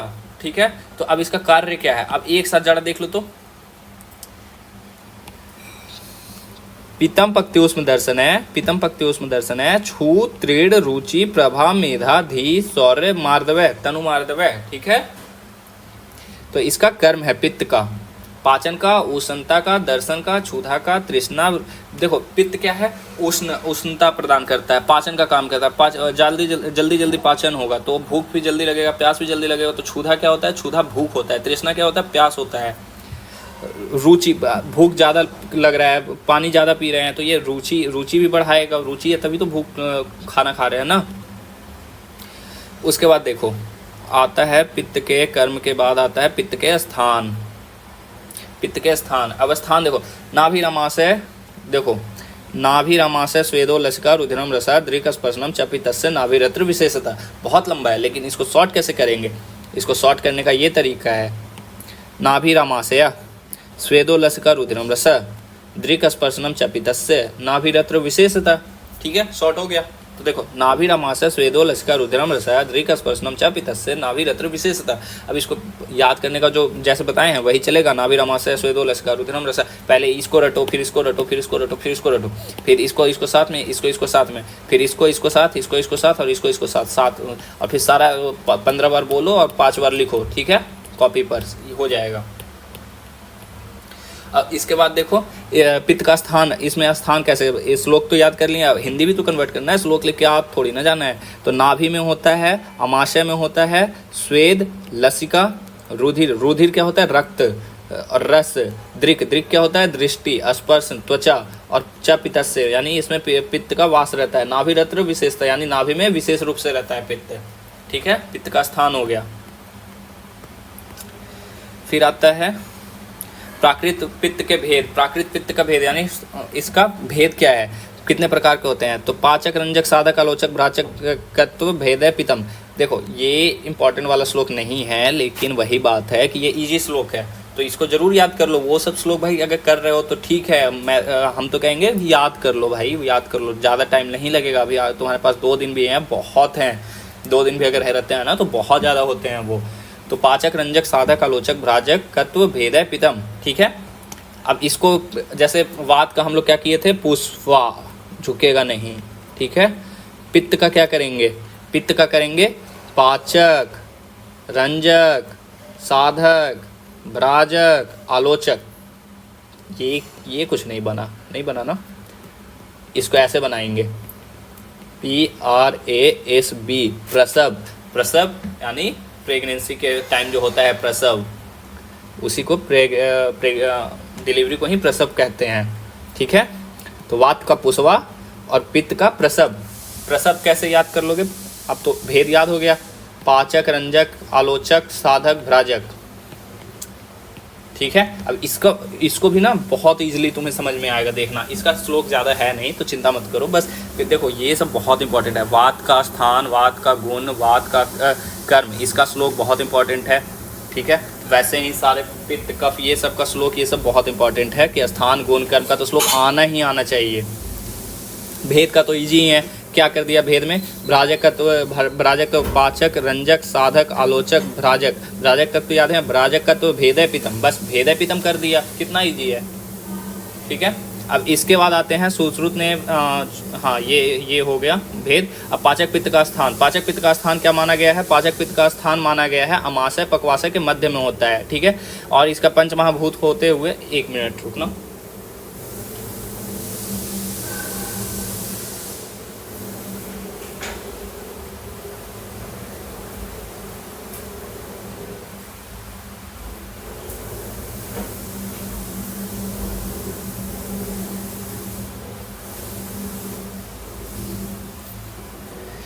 पाचक पित्त का स्थान एवं कर्म, ठीक है। तो पाचक पित्त का स्थान एवं कर्म में देखो यहाँ पे कहीं श्लोक है, नहीं है, खुद हटा दिया श्लोक, लेकिन यहाँ पे है, चिंता मत करो, ये श्लोक नहीं याद करवाया जा रहा है, ये भी नहीं करवाया जा रहा है तुम्हें, बस अब पित्त वाले में तुम्हें ये याद रखना है। देखो रंजक पित्त का स्थान एवं कर्म, देखो पाचक पित्त का क्या है, पाचक पित्त का स्थान क्या है, अमाशय पक्वाशय के मध्य बताया गया है। अमाशय और पक्वाशय के मध्य पाचक पित्त रहता है। पाचक, पाचक क्या कहता है, पचन का काम करता है। पचन कहाँ होता है, अमाशय में होता है, पक्वाशय में होता है, तो अमाशय पक्वाशय के मध्य, ठीक है।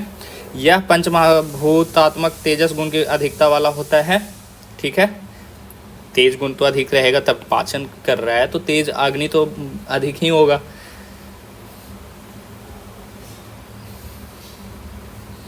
और ये पाचन आदि क्रिया करता है, इसकी वजह से इसे पाचक पित्त के नाम से जाना जाता है। पाचक पित्त क्लेद एवं वायु, वायु क्या है, समान वायु। पाचक पित्त क्लेद एवं वायु आदि सहकारी कारणों से अन्न का पचाता है। तो इतना छोड़ो, बस देखो क्या क्या देखना है। अमाशय पक्वाशय के मध्य रहता है, तेजस गुण की अधिकता होता है, ये तो लिख ही लोगे। और उसके बाद फिर पाचक क्रिया करने के कारण इसे पाचक पित्त कहते हैं। पाचक पित्त अन्न को पचाता है। सार एवं कीट का विवेचन यानी अलग अलग सार और कीट को अलग करता है। आहार जो होता है, आहार रस से सार एवं कीट को अलग अलग करता है और शेष पित्तों का अनुग्रहित बल प्रदान करता है। देखो जो पहला है ना भेद, वो इम्पोर्टेंट है। वो बाकी जो है ना, पाचक क्या है, पाचक पहला पित्त का भेद है। ये करेगा, क्या करेगा, बाकी जो पीछे वाला है ना उन लोग को ये बल प्रदान करता है, शेष पित्तों को अनुग्रहित यानी बल प्रदान करता है। ठीक है, बस देखना क्या है, अमाशय पक्वाशय के मध्य पाचक पित्त तेजस गुण अधिकता, याद नहीं करना है, समझना है। अमाशय पक्वाशय के मध्य तेजस गुण की अधिकता, पाचन आदि की क्रिया करने के कारण जिसे पाचक पित्त कहते हैं। पाचक पित्त अन्न को पचाता है, सारे एवं कीट का पृथक्करण करता है, अलग अलग करता है, शेष पित्तों को बल प्रदान करता है। अब ये सब छोड़ दो, रंजक पित्त का स्थान एवं कर्म। रंजक पित्त क्या करता है, रंजक पित्त कहाँ रहता है, रंजने का काम करता है। रंजक मतलब कलरिंग, तो कलर करने का काम करता है। रंजक पित्त कहाँ रहता है, अमाशय में रहता है। अमाशय में रह करके ये क्या करता है, रस को रंज करके रक्त बनाता है, रक्त में परिवर्तित करता है, बस यही है। तो ये क्या लिखा हुआ है, अमाशय में इसका स्थान है, रस को धातु के रंजित कर लाल वर्ण का रक्त धातु में परिवर्तित करता है। ठीक है, लेकिन ये लिख दोगे तो चलेगा, ठीक है, कोई दिक्कत नहीं है। एक बात और लिख देना कि सुश्रुत के अनुसार जो पित्त यकृत एवं प्लीहा में रहता है उसे रंजक काग्नि के कहते हैं। ठीक है, यह रस का रंजन करता है। ठीक है, अगर ये लिखो तो ठीक, नहीं लिखो तो भी ठीक है, ये लिखोगे तब भी नंबर आएगा। अब इसको ना एक श्लोक है, देखो श्लोक छोटा है इसलिए अगर याद हुआ तो ठीक, वरना इसके लिए जोड़ नहीं है। वात वाला श्लोक बहुत इंपॉर्टेंट था, पित्त का भी इंपॉर्टेंट रहता है स्थान गुण कर्म तक, और कफ का भी इंपॉर्टेंट रहेगा स्थान गुण कर्म तक। अब इसके बाद आता है अमाशय आश्रयम पितम रंजकम रस रंजनात्। अमाशय आश्रयम पितम रंजकम रस रंजनात्। अमाशय आश्रयम पितम रंजकम रस रंजनात्। अमाशय आश्रयम पितम रंजकम रस रंजनात्। अमाशय आश्रयम पितम रंजकम रस रंजनात्। ठीक है, ये हो गया अमाशय आश्रयम पितम रंजकम, अमाशय के आश्रय रहने वाला पित्त, रंजकम रस रंजनात्, रंजक करता है रस का, और ठीक है रक्त में परिवर्तित करता है।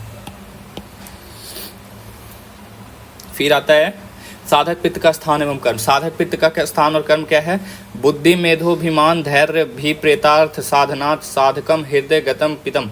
देखो थोड़ा बड़ा है, ये याद हुआ तो ठीक, नहीं हुआ तो भी ठीक, इसके लिए कोई जोर ज़बरदस्ती नहीं है, इसके लिए भी कोई जोर ज़बरदस्ती नहीं है।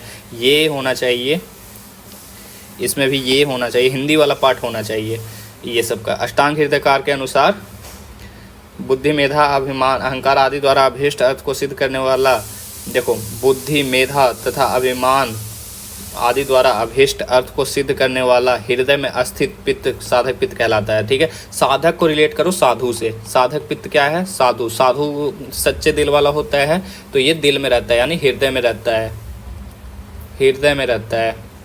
ठीक है, और क्या कहता है, बुद्धि मेधा अभिमान यानी अहंकार द्वारा अभीष्ट अर्थ को सिद्ध करता है। ठीक है, अब आता है वृद्ध वाग्भट ने हृदय में स्थित पित्त को साधक पित्त कहा है, हृदय में स्थित रहता है ये पित्त। ठीक है, बुद्धि मेधा अभिमान द्वारा जो भी सिद्ध करता है। ठीक है, धर्म अर्थ काम मोक्ष पुरुषार्थ को पूर्ण करने वाला साधक पित्त होता है। ठीक है, ये तो इजी है, साधु है तो धर्म अर्थ काम ये मोक्ष पुरुषार्थ को पूर्ण करने वाला साधक पित्त होता है, लिख लोगे।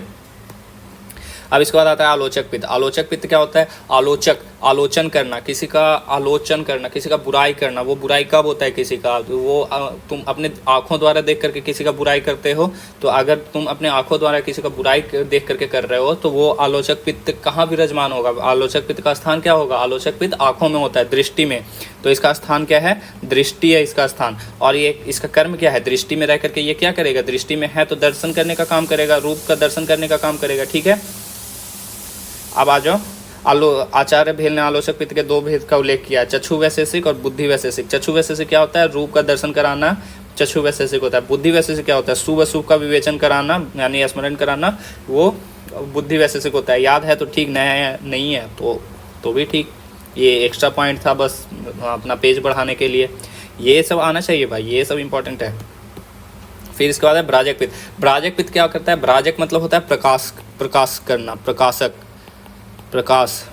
तो प्रकाश और प्रभा वगैरह कहाँ होता है, चमक कहाँ होता है, स्किन में होता है, त्वचा में होता है, तो इसको त्वचा में बोलते हैं स्थित। ठीक है, और ये क्या करता है, त्वचा को भ्राजित करता है यानी चमकाता है। देखो चमकाता है, चमका तुम्हें कुछ। उसके बाद है त्वचा का भ्राजन करने का करता है, अभ्यंग परिसेक आलेप आदि का पाचन करता है तथा छाया आदि को प्रकाशित करता है। इतना ये सब मत करो। अब इसके बाद अरे खत्म, देखो पित्त का भी ये खत्म हो गया, वात हो गया खत्म, पित्त हो गया खत्म। अब आते हैं और देखो एक बार तो ऐसे करके देख लेना। वात का देख लिए थे, पित्त का भी सेम ही है। पित्त में क्या लिखोगे? निरुक्ति लिखोगे। निरुक्ति, उत्पत्ति, उसका व्याख्या है तो व्याख्या लिखोगे, निरुक्ति। पर्याय, पित्त का पर्याय क्या लिखोगे? पित्त का पर्याय लिख सकते हो दहन, ज्वलन, अग्नि, ऊष्मा, ये सब पित्त का पर्याय है। ठीक है। निरुक्ति, उत्पत्ति क्या लिखोगे? तप संतापे धातु से उत्पत्ति हुई है, निरुक्ति तप्यति इति पितम। और इसका व्याख्या करोगे तो आपी दियते प्रकृत अवस्था रक्षते, विकृत अवस्था नाश्यते, या वा शरीरम अनेन इति पितम। ये सब ना आंख बंद करो और ये सब रियलाइज करते रहो, ये सब रियलाइज करते रहो। ठीक है। तो पर्याय हो गया। पर्याय क्या है? आंख बंद करो, रियलाइज करो। हाँ, दहन, ज्वलन, अग्नि, ऊष्मा। उत्पत्ति क्या है? तप संताप्य धातु से। निरुक्ति क्या है? ताप्यति इति पितम। व्याख्या क्या है? अपि दीयते प्रकृत अवस्था रक्षते, विकृत अवस्था नाशते, वा शरीरम अनेन इति पितम। इसमें इसका स्वरूप क्या है? इसका स्वरूप है नील वर्ण का होता है, नील और पित्त वर्ण का होता है। ठीक है। उष्ण एवं कटु रस का होता है। विदग्ध यानी विकृत हो जाने पे यही उष्ण और कटु रस अम्ल रस हो जाता है। ठीक है। इसका गुण क्या है? पीतम स स्नेह तीक्ष्णोष्णम लघु विश्रम सरम द्रवम। तो स्वरूप भी हो गया, गुण भी हो गया। अब इसके बाद आता है इसका कर्म। कर्म क्या है? मानसिक, यानी कि मानसिक गुण क्या है? सत्व गुण प्रधान होता है। प्राकृत पित्त का कर्म क्या होता है? पीतम पक्त्योष्म दर्शने। हाँ, पीतम बोलो पीतम पक्त्योष्म दर्शने छू त्रिर रुचि प्रभा मेधा धी शौर्य तनु मार्दव। ठीक है। तो क्या कर लिए? कर्म पढ़ लिए। स्थान यहाँ पे देखोगे, पित्त का स्थान नाभिरमाशय स्वेदो लस्का रुधिरम रसद्रिक स्पर्शनम च पित्तस्य नाभिरत्र विशेषता। ठीक है। अब इसके बाद क्या देखोगे? प्राकृत पित्त के भेद, पाचक, रंजक, साधक, आलोचक, ब्राजक, कत्व, भेद है पितम। ठीक है। पाचक पित्त का स्थान देख लिए। पाचक क्या करता है? पचाने का काम कहाँ होगा? आमाशय पक्वाशय के मध्य होगा। अग्नि होता है तो तेज गुण प्रधान होगा। पाचन आदि कर्म करने की वजह से इसको पाचक पित्त कहते हैं। पाचक पित्त अन्न को पचाता है, सार एवं कीट भाग को अलग करता है। शेष पित्त जो होता है उनको बल प्रदान करता है। ठीक है। रंजक पित्त क्या करता है? रस को रंज करके रक्त में परिवर्तित कर देता है और इसका आमाशय में स्थान होता है। ठीक है। साधक पित्त क्या करता है? साधु वाला काम करता है, हृदय में रहता है, बुद्धि मेधा अभिमान को अभिष्ट अर्थों का सिद्ध करता है। ठीक है। आलोचक पित्त क्या करता है? आलोचन का कार्य कहाँ होगा? नेत्र के द्वारा होगा। उसके बाद नेत्र क्या करता है? रूप और दर्शन का कार्य करता है, रूप का दर्शन का कार्य करता है। ठीक है। ब्राजक पित्त क्या होता है? ब्राजक पित्त त्वचा में होता है, त्वचा में चमकाने का काम यानी ब्राजित करने का काम करता है। खत्म। अब आते हैं कफ दोष निरूपण पर। कफ दोष निरूपण पर। ठीक है। और देखो, पित्त ये सबको बढ़ाने का वही बात है। पित्तल पुरुष के लक्षण लिख दो। पित्त के वृद्धि हो जाने पर क्या होता है? पित्त वृद्धि के लक्षण, पित्त क्षय के लक्षण, ये सब बढ़ाने के लिए लिखा जाता है। फिर उसके बाद आता है कफ दोष निरूपण। निरुक्ति, इसका निरुक्ति कफ दोष सेम है। इसका निरुक्ति देखो, निरुक्ति केन जलेन फलती इति। पहले व्युत्पत्ति देखो, यहाँ पे इसका व्युत्पत्ति क्या लिखा है? केन जलेन फलती इति कफ। देखो का और फ। का से केन जलेन फलती याद हो जाएगा और फ से फलती याद आ जाएगा। का अर्थ होता है शाब्दिक अर्थ जल और फ का फलित होना। ठीक है। तो जल का फलित होना कफ होता है। तो का अर्थ जल है और फ का अभिप्राय है फलित होना। और व्युत्पत्ति केन जलेन फलती इति कफ। अगर भूल जाओ तो केन जलेन फलती इति कफ ऐसे याद आ जाएगा। फिर व्युत्पत्ति आता है। इसका व्युत्पत्ति क्या है? देखो श्लेष्मा, कफ को श्लेष्मा, पर्याय इसका क्या है? श्लेष्मा भी बोलते हैं, कफ का पर्याय श्लेष्मा है। तो श्लेष्मा का व्युत्पत्ति अगर लिखना है तो श्लेष आलिंगने धातु, आलिंगन करना मतलब गले लगना, ऐसा टाइप का जाने ही होगा, गले लगना या जुड़ना। तो श्लेष आलिंगने धातु से ये श्लेष्मा का व्युत्पत्ति हुआ है। श्लेष आलिंगने धातु में कह सकते हो कि मनीन प्रत्यय लग करके इसका ये बना है। इसके बाद श्लेष्मा शब्द का अर्थ होता है, श्लेष्मा शब्द का अर्थ होता है संयोग करना या जोड़ना। श्लेष्मा वह द्रव्य है जो शरीर में 2 या 2 से अधिक सूक्ष्म एवं स्थूल अवयवों को जोड़ा रखता है। ये व्याख्या में लिख देना। श्लेष्मा वह द्रव्य है जो शरीर में 2 या 2 से अधिक सूक्ष्म एवं स्थूल अवयवों को जोड़े रखता है। फिर आता है श्लेष्मा का पंचभौतिक संगठन। कौन सा महाभूत से बना है? कफ कौन सा महाभूत से बना है? जल्दी बताओ। वायवकाश धातुभ्याम वायु आग्नेयम पितम अम्भ पृथ्वीभ्याम श्लेष्मा। अम्भ पृथ्वीभ्याम यानी कि अम्भ और पृथ्वी से मिलकर बना है। ठीक है। कफ का स्वरूप एवं गुण बताओ। तो कफ का जो स्वरूप होता है वो गुण देखते हैं पहले। अस्निग्ध शीतो गुरुर्मंदस् लक्ष्मीतस् स्थिर कफः, अस्निग्ध शीतो गुरुर्मंदस् लक्ष्मीतस् स्थिर कफः अष्टांगित। देखो तो अस्निग्ध होता है, शीत होता है, गुरु होता है, मंद होता है, श्लक्ष्ण होता है, मृतस्न होता है, अस्थिर होता है। ठीक है, अब इसके बाद इसका स्वरूप क्या है। वर्ण में श्वेत होता है, कफ श्वेत वर्ण होता है, श्वेत वर्णी। उसके बाद फिर शीत होता है, कफ क्या है, जल है तो शीत तो होगा ही, श्वेत वर्ण शीत। प्राकृत अवस्था में मधुर और विदग्ध और व्याकृत हो जाता है तो लवण रस हो जाता है। प्राकृत अवस्था में मधुर तथा व्याकृत हो जाने पर लवण रस युक्त हो जाता है। तम गुण का प्रधानता होता है। कफ के कर्म, अब आते हैं कफ के कर्म। तो कर्म क्या है इसके, श्लेष्मा, स्थिरत्व, अस्निग्धत्व, असंधि, बंधन, क्षमा आदि भी। अगर देखो किसी को अगर ये वाला श्लोक याद करना पड़ रहा है, देखो कर्म ये सबका श्लोक तो याद करना है, तो अगर किसी को ये श्लोक याद करने का मन कर रहा है ये कर लो, अगर किसी को ये श्लोक याद करने का मन कर रहा है ये कर लो, ये कर लो, ये ज़्यादा अच्छा रहेगा क्योंकि इसमें सारा आ जाता है, कंटेंट मिल जाएगा तुम्हें। पर ये करोगे तो भी कोई मना नहीं करेगा। इस प्रकार शरीरस्थ कफ सदैव अस्थिरता, स्निग्धता, संधि, बंधन, क्षमा आदि का कर्म करता है। अस्थिर, अस्निग्ध, संधि, बंधन और क्षमा आदि का काम करता है। ठीक है, लेकिन चरक के द्वारा क्या बताया गया है, स्नेहो बंधा स्थिरत्वं च गौरवम वृषत्ता बलम क्षमा धृति लोभस्य कफ कर्मा विकारजम।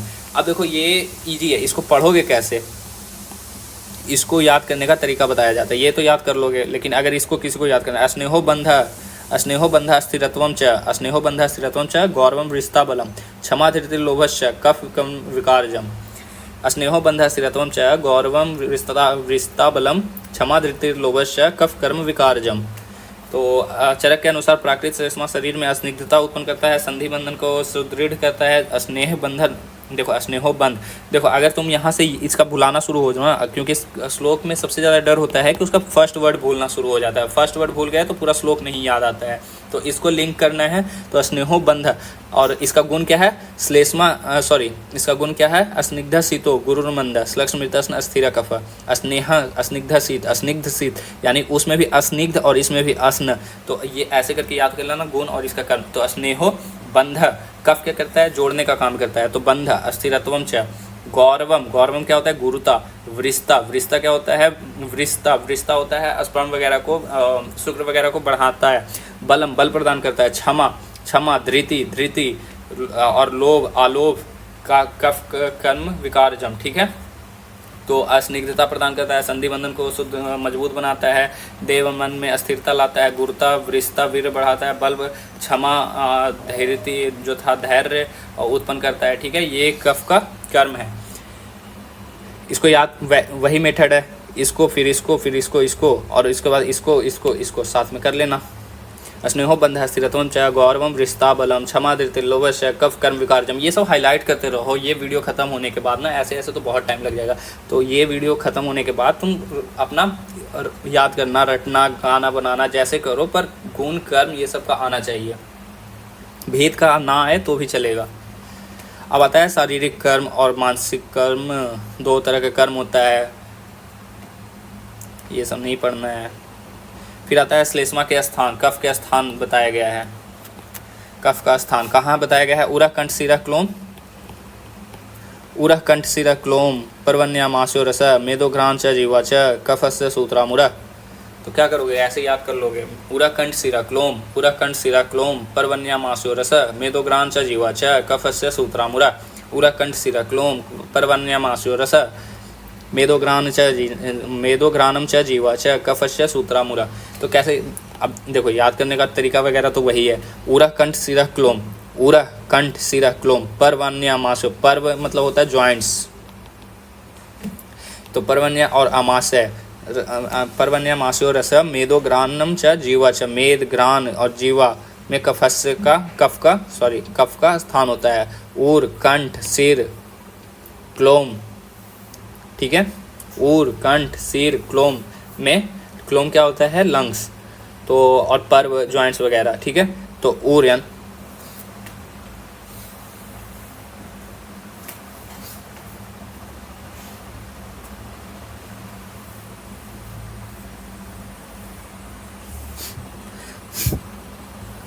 ऊर कंठ सिर क्लोम कर्म, अमाशय, रस एवं मेद धातु।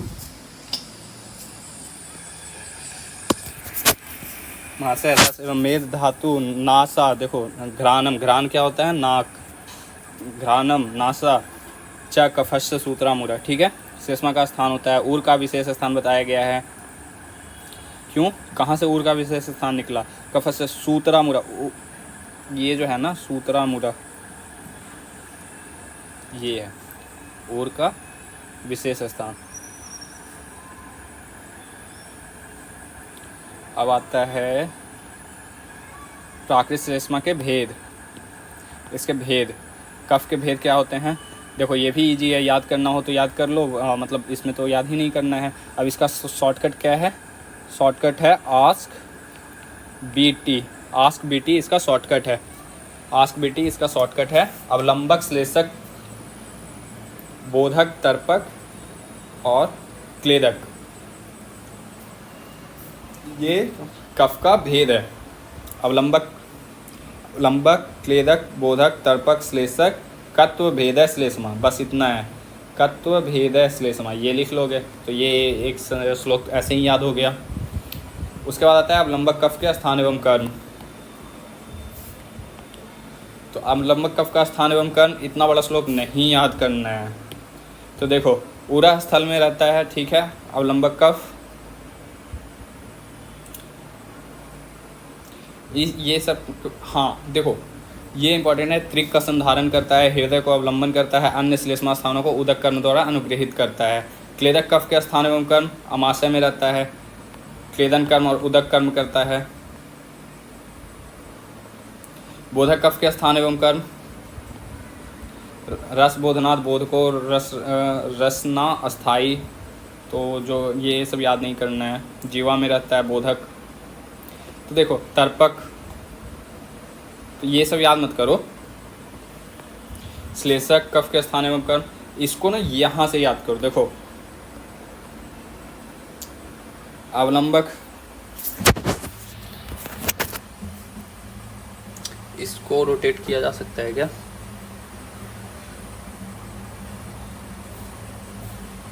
देखो ये याद करो, अवलंबक कफ का स्थान और कर्म, क्लेदक कफ का स्थान और कर्म, बोधक कफ का स्थान और कर्म, तर्पक कफ का स्थान और कर्म, श्लेषक कफ का स्थान और कर्म। याद करने का तरीका बता दिए, आस्क बीटी से इसका याद रहेगा। अवलंबक, श्लेषक, क्लेदक, बोधक, तर्पक, ठीक है। आस्क ब्लूटूथ कह लो इसको, ब्लूटूथ मांग रहा है। अवलंबक, क्लेदक, बोधक, तर्पक, श्लेषक। श्लेषक से आते हैं। श्लेषक क्या करता है? श्लेष्मा, श्लेष्मा, श्लेषक, श्लेष्मा, श्लेष्मा यानी कफ कहाँ प्रेजेंट होता है? संधि में, संधि में स्थान है। कर्म क्या होता है? संधि में है तो संधि को मजबूत बनाएगा, संधि संश्लेषण करेगा। तर्पक कफ, तर्पक कफ क्या करता है? तर्पण, तर्पण कहाँ होता है? तर्पण का एक अर्थ में ये ले सकते हैं कि मज़ा आ गया, वैसा वाला तर्पक कह सकते हैं। तर्पण, तर्पित हो गए हैं, बिल्कुल इस चीज़ से ना तर्पित हो गए। तर्पण कहाँ होता है? मतलब मन को सुख मिल जाता है तो बोलते हैं तर्पित हो गए हैं बस। तो वो सिर, इसका तर्पक कफ का स्थान सिर हो गया। कर्म क्या है? सिर में है तो इस सिर, जो ब्रेन है वो इंद्रियों को कंट्रोल करता है, सेंसेस को, तो इंद्रियों का तर्पण करेगा। बोधक कफ का स्थान क्या है? बोध कराना, बोध यानी ज्ञान कराना, बोधक। तो बोधक का क्या है? बोधक कफ कहाँ होगा? जीवा में, जीवा में। और जीवा रसना कह लो इसको, रस जीवा में है तो क्या कुछ और तो करेगा नहीं, रस का बोधन कराएगा, टेस्ट करवाएगा। क्लेदक कफ का स्थान क्या है? क्लेदक, क्लेदन, क्लेदन करना। क्लेदन कहाँ ज़्यादातर क्लेदन कफ कहाँ काम आता है? आमाशय में काम आता है। किस चीज़ के लिए? अन्न जो खाते हैं उसमें को क्लेदित करता है, ठीक है। आमाशय में रह करके अन्न को संघात का क्लेदन करता है, ठीक है। और अवलंबक कफ का स्थान क्या है? उरस, ठीक है, उरस अवलंबक कफ का स्थान है। कर्म क्या होता है? स्ववीर्य से त्रिक का, तथा स्ववीर्य से त्रिक का जो बोले थे, त्रिक का अन्न रस से हृदय का अवलंबन करता है। स्ववीर्य से, अपने ही वीर्य से त्रिक का अन्न रस से हृदय का अवलंबन करता है। शेष कफ स्थानों का अम्बु कर्म द्वारा अवलंबन होता है, जो भी है। तो तुम्हें ये याद रखना है, स्ववीर्य से त्रिक का और अन्न रस से हृदय का अवलंबन करता है। बाकी ये सब छोड़ दो, अगर ये सब कोई ज़रूरत नहीं है। कफ भी खत्म। अब इसके बाद हम लोग को क्या देखना था?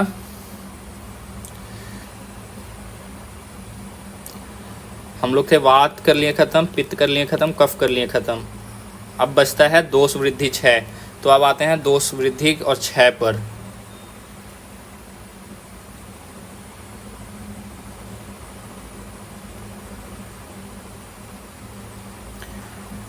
दोषों की क्षय और वृद्धि बहुत ईजी है, बहुत छोटा चैप्टर, बहुत ईजी है, बहुत जल्दी खसकाते हैं इसको।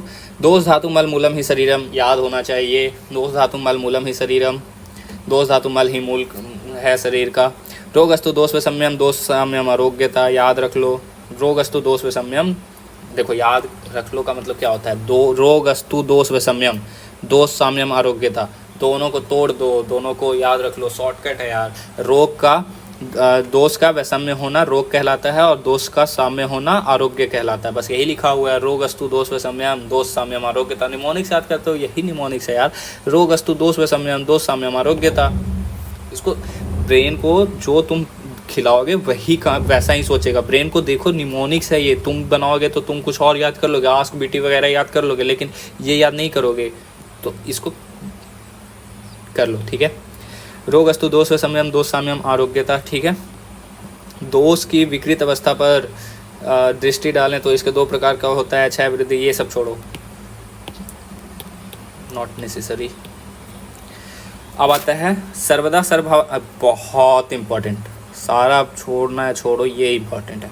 सर्वदा सर्वभावनाम सामान्यम वृद्धि कारणम हास्य हेतु विशेषस्य प्रवृत्ति रूपयस्य, तो याद होना ही चाहिए। सर्वदा सर्वभावनाम सामान्यम वृद्धि कारणम हास्य हेतु विशेषस्य प्रवृत्ति रूपयस्य, तो ठीक है। यानी कि सब जो है सभी भावों को वृद्धि करने वाला सामान्य कहा जाता है, और हास्य होने करने वाला क्या होता है, क्या होता है, विशेष। तो सामान्य और विशेष पदार्थ विज्ञान का टॉपिक है। पदार्थ विज्ञान में बहुत डिटेल में पढ़ोगे, लेकिन यहाँ पे बस इतना जानो कि चलने से वात की वृद्धि होती है। वात क्या होता है, चलने चलात्मक गुण वाला होता है। तो वात को अगर आदमी को वात बढ़ा हुआ है तो, और वो आदमी दौड़ रहा है, चल रहा है, कूद रहा है, तो रात्रि जागरण कर रहा है, ये सबसे वो क्या होगा, वात का वृद्धि हो जाएगा। और तो सामान्य का वृद्धि कर दिया। और विशेष अगर वात चलात्मक होता है लेकिन आदमी सो रहा है तो वो क्या कर रहा है, वात का हास्य कर रहा है। हास्य यानी कम कर रहा है, वात का क्षय कर रहा है। तो ये हो गया। अब इसमें तीन आता है, सामान्य और विशेष का तीन आता है। द्रव्य समान गुण, जैसे ही देखो सामान्य और विशेष, सामान्य का 3, द्रव्य सामान्य, गुण सामान्य और विशेष सामान्य, सॉरी कर्म सामान्य। द्रव्य गुण कर्म सामान्य, विशेष का द्रव्य गुण कर्म सामान्य। अब देखो सामान्य और विशेष, द्रव्य गुण कर्म, द्रव्य यानी औषधि द्वारा बढ़ाया जाता है, गुण द्वारा बढ़ाया जाता है, कर्म द्वारा बढ़ाया जाता है, द्रव्य गुण कर्म द्वारा घटाया जाता है, यही है सामान्य और विशेष। तो द्रव्य दे करके बढ़ाना, यानी कि अगर कोई जैसे कि देखो अगर कोई पतला आदमी है, पतला आदमी को मोटा करना है, मोटा कैसे होगा, उसका मांस बढ़ाना है। मांस कैसे बढ़ेगा, मांस खाने से मांस बढ़ेगा। तो वही बात है, मांस खाने से मांस की वृद्धि होती है। गुण का बढ़ाना है, गुण मतलब गुण सामान्य यानी गुण, उसका गुण से समान बढ़ाना है। तो देखो क्या होगा कि जो किसी का वीर कम है, वीर अगर वीरवर्धक बनाना है तो वो कैसे होगा, वीर वाला गुण क्या होता है, वीर वाला गुण होता है दूध में, दूध वगैरह में। तो दूध वगैरह खाने से, घी वगैरह खाने से वीर बढ़ेगा। कर्म का क्या है, कर्म करने से अगर कोई वात वाला एग्जाम्पल, वात बढ़ा हुआ है, वात का कर्म चल वाला होता है, चलात्मक होता है। तो कोई और चल रहा है, दौड़ रहा है, रात्रि जागरण कर रहा है, इससे वात बढ़ेगा।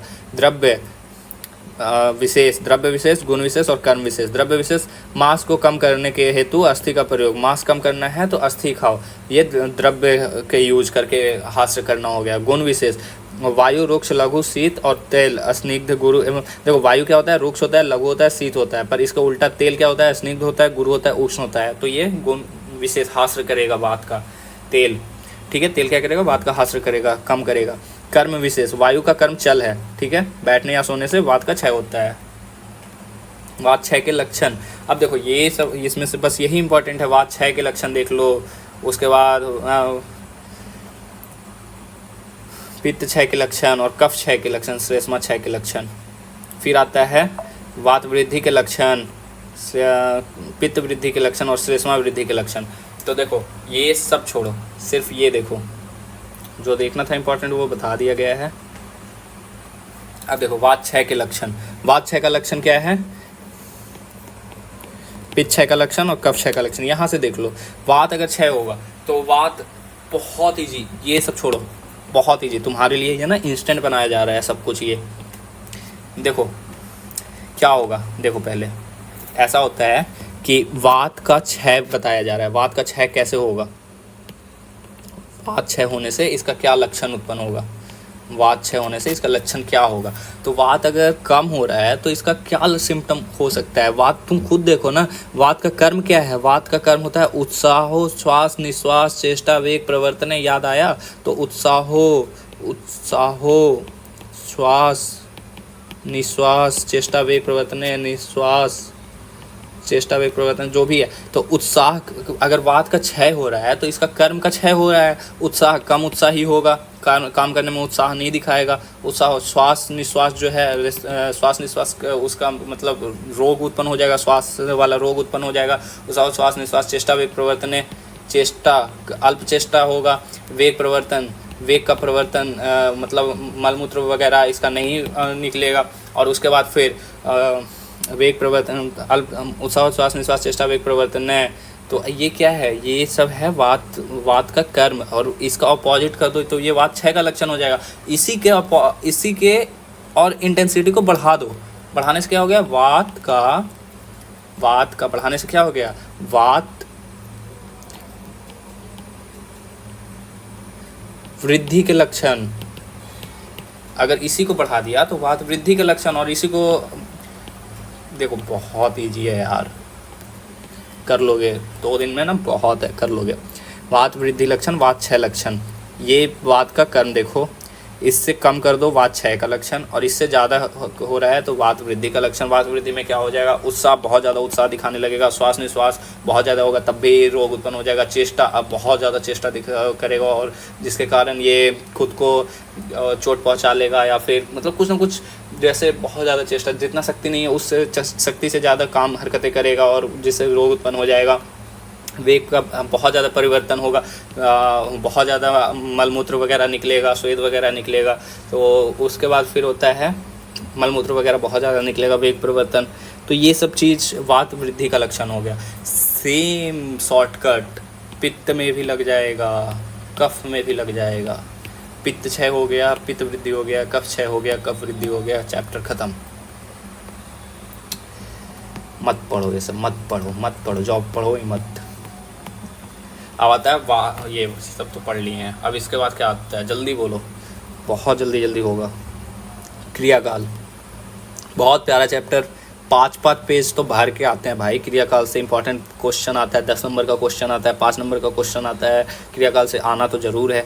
तो और क्रियाकाल का दावा है कि 5 पेज भर के लोग आते हैं। अगर 5 नंबर में भी रहता है ना, 5 पेज फिर भी भर देते हैं। क्रियाकाल देखो, क्रियाकाल में ना ज़्यादातर सुश्रुत लिख देना, कुछ भी नहीं समझ में आया सुश्रुत लिख देना। ज़्यादातर क्रियाकाल के बारे में सुश्रुत ही बताए हैं, तो सब कुछ सुश्रुत लिखते जाना। देखो ये डिटेल लेक्चर नहीं चल रहा है, डिटेल लेक्चर देखना है तो वो आयुर्वेद ऐप डाउनलोड करो, उसमें कोर्स परचेस करो। सब कुछ फ्री में नहीं हो सकता है, और उसमें जा कर के तुम डिटेल लेक्चर देख सकते हो। जो अगर डिटेल देखना चाहे तो वहाँ से तुम देख लो, वहाँ से सब कुछ। ये बस एग्ज़ाम सीरीज़ है, तो ये बस एग्ज़ाम की तरह से बताया जा रहा है। ऐसा थोड़ी है कि क्रियाकाल के बारे में सिर्फ सुश्रुत बताए हैं, पर ये बस ज़्यादा मेजॉरिटी मतलब बस दिमाग में घुसना चाहिए, वो वाला वीडियो है ये।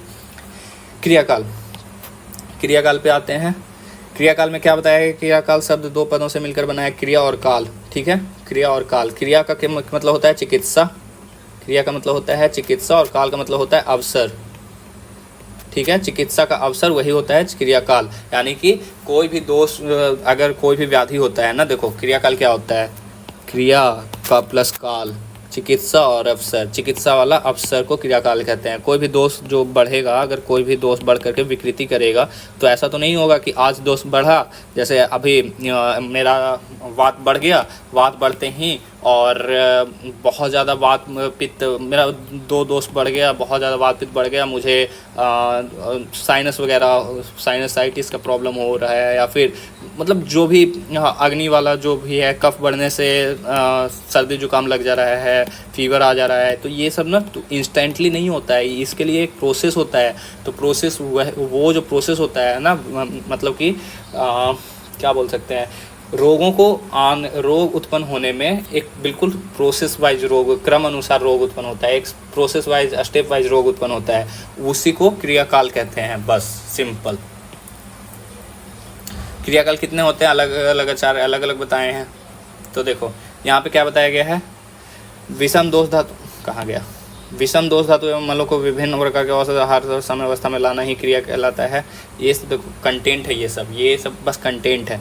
विषम हुए दोष धातु एवं मलों को विभिन्न आहार प्रकार औषध आहार विहार से समय अवस्था में लाना क्रिया है, यानी चिकित्सा है। इसी को चिकित्सा कहते हैं, आरोग्य कहते हैं। अब देखो ये वाला श्लोक अगर लिखना है, देखो सब सारे में श्लोक जो इजी है एटलीस्ट वो याद करते रहो। धातु साम्य क्रिया चोक्ता तंत्रस्यास्य प्रयोजनम, क्रिया आ गया ना इसमें, धातु साम्य क्रिया चोक्ता तंत्रस्यास्य प्रयोजनम। तो यहाँ से ऐसे कर दो ना कि विषम दोष धातु मल को साम्य अवस्था में लाना, ये सब छोड़ दो, ये सब छोड़ दो। देखो क्या लिखोगे, बिल्कुल एज इट इज़ बताया जाएगा। विषम दोष धातु मल को साम्य अवस्था में लाना ही क्रिया कहलाता है, क्योंकि धातु साम्य ही आरोग्य है। ठीक है, बस। काल से तात्पर्य व्याधि प्रक्रिया की प्रारंभिक अवस्था। इस प्रकार क्रिया को चिकित्सा, देखो इसके बाद यहाँ से डायरेक्ट ये आप क्रिया को चिकित्सा तथा काल को अवसर कहा जाता है। दोनों को मिलाकर क्रियाकाल का अर्थ चिकित्सा का अवसर होता है। रोगस्तु दोष साम्यम आरोग्यता, देखो वो वाला श्लोक यहाँ पे भी लिंक हो जाएगा। कहाँ तुम देखो, बहुत मजा आ जाएगा अभी। फिर आता है बढ़े हुए दोषों को समन करने तथा अन्य व्याधि को उत्पन्न न करने दे, वही चिकित्सा कहलाता है। ये सब कंटेंट है। महर्षि चरक ने, देखो चरक ने 3 माना है क्रियाकाल, चय, प्रकोप, प्रशम। सुश्रुत ने 6 माना है, सुश्रुत ने 6 कहाँ है भाई लिखा, 6 माना है सुश्रुत ने। संचय, प्रकोप, प्रसर, स्थान संश्रय, व्यक्ति और भेद। देखो चय और संचय एक होता है, प्रकोप एक है, और प्रसर और प्रशम एक होता है। ठीक है, तो संचय होना, दोष का संचय होता है, इकट्ठा होता है, वो दोष संचय अवस्था कहलाता है। प्रकोप, दोष का प्रकोप होना शुरू हो जाता है तो वो प्रकोप अवस्था कहलाता है, और दोष का फैलना शुरू हो जाता है तो वो प्रसर और प्रशम अवस्था कहलाता है। और स्थान संश्रय में होता है ना कि दोष और दुष्य क्या होता है, दोष वात पित्त कफ होता है, और दुष्य क्या होता है, तो जो रस रक्त आदि है ना, तो ये धातु होते हैं, ये दोष द्वारा दूषित हो जाते हैं, तो इसी को दुष्य कहते हैं। तो दोष दुष्य द्वारा जहाँ पे संश्रय होते हैं, संश्रय का मतलब एकत्र होना होता है। देखो खाली जगह मिल जाए, नहीं है कोई बात नहीं, हम लोग अपना जगह खुद बनाएंगे। देखो पहला होता है संचय, दूसरा है, तीसरा, चौथा, पांचवा, छठा। संचय, प्रकोप, प्रशम बोलो, प्रसर और प्रशम। संचय, प्रकोप, प्रसर, स्थान संश्रय, राइटिंग वगैरह मत देखना, स्थान संश्रय, व्यक्ति और भेद। ये सब में अवस्था लगा दो, तो ये 6 अवस्था हो गए हैं सुश्रुत के अकॉर्डिंग क्रियाकाल का। संचय अवस्था, प्रकोप अवस्था, प्रसर अवस्था, स्थान संशय अवस्था, व्यक्तावस्था और भेदावस्था। संचय में क्या होता है, दोष का संचित हो जाता है, एक ही स्थान पर दोष रहता है। जो स्थान पर, जैसे वात का स्थान क्या था, वात का स्थान था, क्या स्थान था, पित्त का क्या स्थान था, अभी पढ़े हो। कफ का क्या स्थान था, याद आ रहा है? देखो कफ का स्थान ऊर में होता है विशेष रूप से। पित्त का स्थान, सॉरी कफ का स्थान, देखो जो वात पित्त कफ है, इसको वात पित्त कफ, और 1 मिनट रुको, मैं थोड़ा सा, वात पित्त कफ जो है, तो वात का स्थान होता है नाभि से नीचे, वात का स्थान होता है। पित्त नाभि से ऊपर पित्त का स्थान होता है। और कफ, तो कफ का स्थान क्या होता है, चेस्ट से ऊपर, यानी सिर वाला रीजन। तो सिर, उर और नाभि, सॉरी पित्त नाभि में होता है यार, पित्त नाभि में होता है, नाभि रंध्र विशेषता था। कफ क्या होता है, कफ था, कहाँ था यार, अच्छा देख लेना, मैं कंफ्यूज, अभी खुद कंफ्यूज हो गया, मेरा सारा इधर उधर सारा कॉन्सेप्ट गिर गया है। तो जो भी है वो श्लोक वगैरह या जिसको आता है देख लेना, कमेंट में लिख देना। और देखो उसके बाद फिर आता है संचय। संचय में क्या हुआ,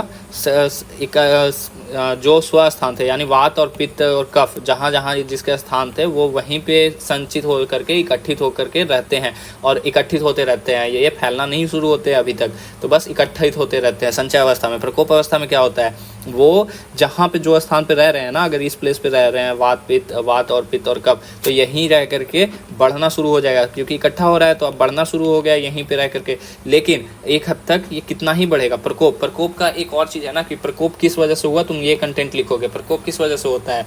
तो देखो प्रकोप होता है ऋतु अनुसार, अगर ऋतु के अकॉर्डिंग प्रकोप होता है। उसके बाद व्यय, दिन मतलब व्यय यानी एज, दिन और खाने भोजन के टाइमिंग के अकॉर्डिंग प्रकोप होता है वात पित्त कफ का। ऋतु के अकॉर्डिंग वात पित्त कफ का प्रकोप होता है।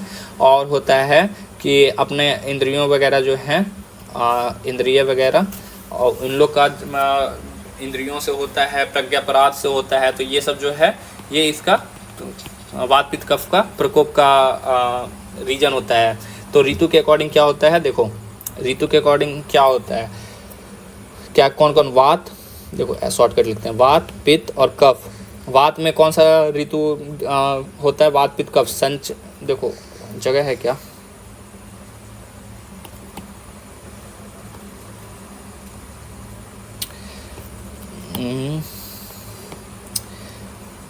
वात पित्त और कफ, संचय, प्रकोप और प्रशम,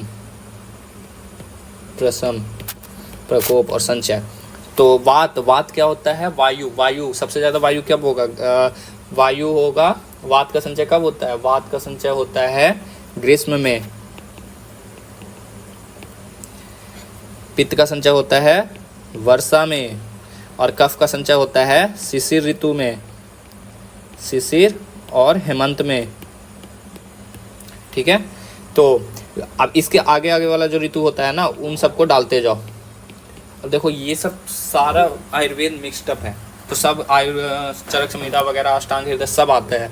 तो ये उसमें बताना था। पर इसमें देखो तुम्हें ऋतु अगर याद करना है, ऋतु याद कैसे होगा, किसी को ऋतु याद नहीं है तो ऋतु याद होगा सी व गी व स ह, शिशिर, वसंत, ग्रीष्म, वर्षा, शरद, हेमंत। शिवगी वसह, शिवगी वसह याद कर लो, शिवगी वसह, शिशिर, वसंत, ग्रीष्म, वर्षा, शरद, हेमंत, बिल्कुल लाइन से शिवगी वसह। अब देखो तो ग्रीष्म में अगर वात का संचय हुआ तो प्रकोप कब होगा, वसंत में प्रसम।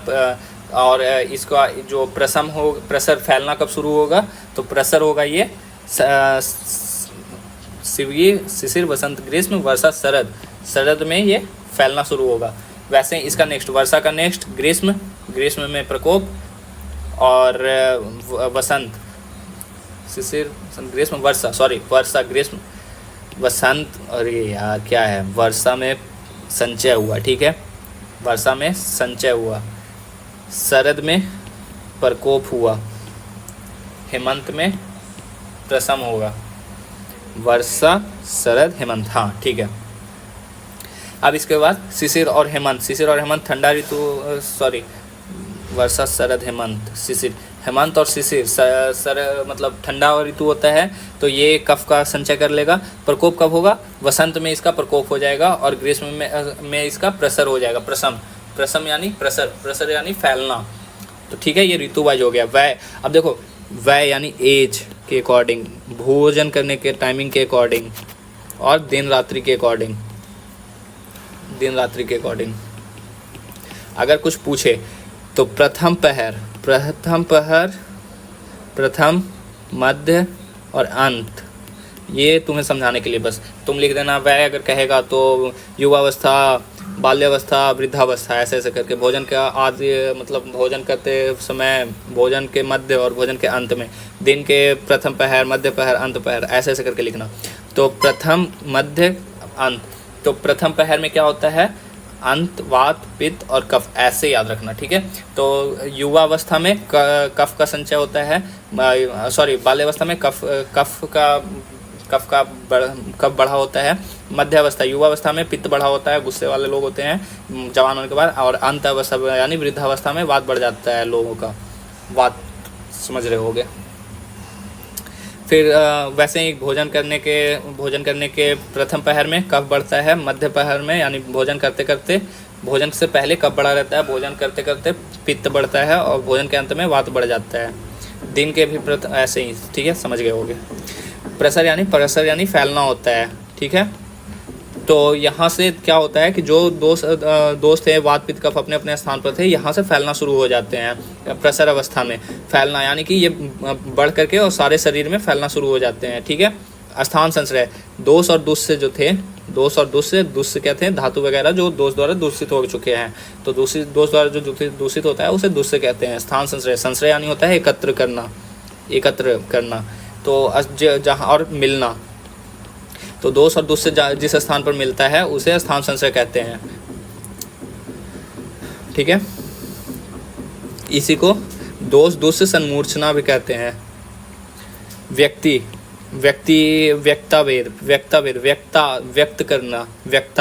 करना यानी यहाँ पर जो व्याधि है उसका लक्षण जो है वो व्यक्त होना शुरू हो जाता है, सिम्टम्स आने शुरू हो जाते हैं, पूर्व रूप आने शुरू हो जाते हैं। अगर पूछेगा पूर्व रूप कब आता है तो व्यक्तावस्था में आता है। भेदावस्था में क्या होता है? भेदावस्था में होता है कि अगर इस अवस्था तक इलाज नहीं किए हो ना तो व्याधि जो है असाध्य कैटेगरी में चला जाता है। और भेदावस्था में क्या होता है कि व्याधि को देख करके ही कौन सा दोष प्रधान है वो पता लग जाता है, बस, ठीक है। अब देखो इसमें बहुत जल्दी खत्म तुम्हारा क्रियाकाल। क्या था क्रियाकाल में? पढ़े क्या? क्रिया और काल, चिकित्सा का अवसर को क्रियाकाल कहते हैं। धातु सामय क्रिया चौथा तंत्र शास्त्र प्रयोजनम, ठीक है। चय प्रकोप रसम, ये सारा इसी में लिख देना। प्रथम क्रिया अवस्था, प्रथम क्रियाकाल संचय, अपने स्थान में दोष की वृद्धि चय संचय कहलाता है। रोग की प्रारंभिक अवस्था होता है, ये सब कंटेंट बढ़ाने वाला चीज़ है। रोग की प्रारंभिक अवस्था है, अपने स्थान के में दोषों की वृद्धि चय या संचय कहलाता है। दोष के जो स्थान बताए गए हैं उन स्थानों में दोषों की वृद्धि होती है। सेम वही वाला लाइन चिपका दिया। दोषों के प्रकोप के अनेक कारण शास्त्रों में वर्णित हैं। तो प्रकोप वाला क्या क्या रीजन है? असात्म इंद्रियार्थ, इंद्रियों के अपने विषय के साथ अतियोग, आयोग और मिथ्या योग यानी आयोग का हीन योग भी कर सकते हो। चरक का चैप्टर में लिखा हुआ था ये, देख लेना, अति योग, हीन योग और मिथ्या योग इंद्रियों का। उसके बाद प्रज्ञापराध, धीर धृति स्मृति यानी कि बुद्धि धैर्य स्मृति के भ्रष्ट हो जाने से जो अशुभ कर्म संपादित करते हैं लोग करते हैं, शारीरिक एवं मानसिक दोष प्रकोपित हो जाते हैं उससे। तो और उसके बाद ऋतु के अनुसार, ऋतु वाला बता दिया गया है। फिर उसके बाद आता है व्यय आदि के अनुसार, तो व्यय आदि वाला भी बता दिया गया है। दोष के संचय का लक्षण, दोष संचय देखो ये छोड़ो अभी। द्वितीय क्रियाकाल प्रकोप अवस्था, इस अवस्था में दोष स्व लक्षण प्रकट होने लगते हैं, ठीक है। इस प्रकोप अवस्था में जो दोष अभी तक स्वस्थ स्थान में ही संचित एवं स्थित है फैलना और प्रकोपित होना शुरू हो जाता है। स्वाभाविक प्रकोप अपने काल स्वभाव से होता है। देखो स्वाभाविक जो प्रकोप होता है ना वो अपने काल स्वभाव से होता है। काल स्वभाव क्या? वर्षा में वायु का प्रकोप, शरद में पित्त का प्रकोप, वसंत में कफ का प्रकोप, जो ऋतु वाला चार्ट में देखे थे। वात प्रकोप का कारण, पित्त प्रकोप का कारण और कफ का प्रकोप का कारण। वात, पित्त और कफ, इसका लिख दो, ऋतु वाला लिख दो। वात में कौन सा ऋतु में प्रकोप होता है? वात, एज के अकॉर्डिंग लिख दो। उसके बाद भोजन वाला लिख दो। तो ये सारा लिख दो, सब इंक्लूड कर दो। इसमें क्या होता है? बलवान से लड़ने से वात का प्रकोप हो जाता है। अधिक व्यायाम से, अधिक मैथुन से, अधिक अध्ययन से, अधिक दौड़ने से, चोट लगना, कूदना, रात्रि जागरण से, अधिक चलना, कटु तिक्त कसाय, ये स्पेसिफिकली याद रखना। कटु तिक्त कसाय द्रव्य के सेवन से वात का वृद्धि होता है। पित्त का सेम वही, क्रोध, शोक, भय, परिश्रम, उपवास। यहाँ पर सिर्फ कुछ नहीं याद होता है तो उपवास रख लो याद। श्री संभोग, पित्त वाला क्या होता है? बहुत ज़्यादा हीट वाला होता है, ठीक है। श्री संभोग, भ्रमण, क्या था? हाँ, बहुत ज़्यादा घूमने से इधर उधर। कटु, अम्ल, लवण, ये इंपॉर्टेंट है इसमें। कटु, अम्ल, लवण या रस याद रखना, ठीक है। पित्त, उष्ण पदार्थ के सेवन से पित्त की वृद्धि होगी। उष्ण काल में मध्य आधा रात्रि, देखो वही सब लिखा है। कफ प्रकोप का कारण, दिन में सोने से, व्यायाम न करने से कफ क्यों बढ़ेगा? आलसी जो लोग हो जाते हैं तो वो कफ का बढ़ाना शुरू कर देते हैं, आलस से।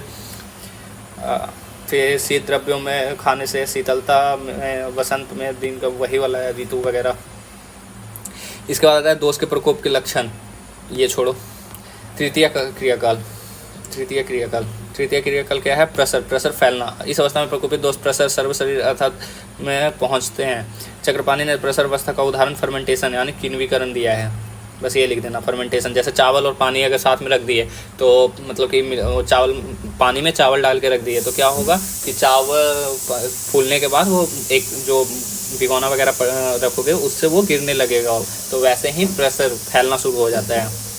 फिर है प्रसर के 15 प्रकार सुश्रुत ने बताए हैं। कौन कौन? वात, पित्त, कफ, रक्त। वात, पित्त, कफ, रक्त, इन सबको मिला दो। वात पित्त कर दो, वात कफ कर दो, सबको मिला दो। एक बार वात पित्त रक्त कर दो, वात, ये करके 15 हो जाएंगे। तो बस याद रखना है वात पित्त कफ रक्त और वात पित्त कफ और रक्त, ये प्रसर के 15 प्रकार बताए हैं। सुने दोषों के प्रसर के लक्षण, ये सब छोड़ो। चतुर्थ क्रियाकाल स्थान संशय, या इसमें क्या होता है, जहाँ दोष और दूसरे का संशय एकत्र हो जाता है वह स्थान संशय कहलाता है। दोष और दूसरे का मिलन दोष दोष समूर्छना कहा जाता है।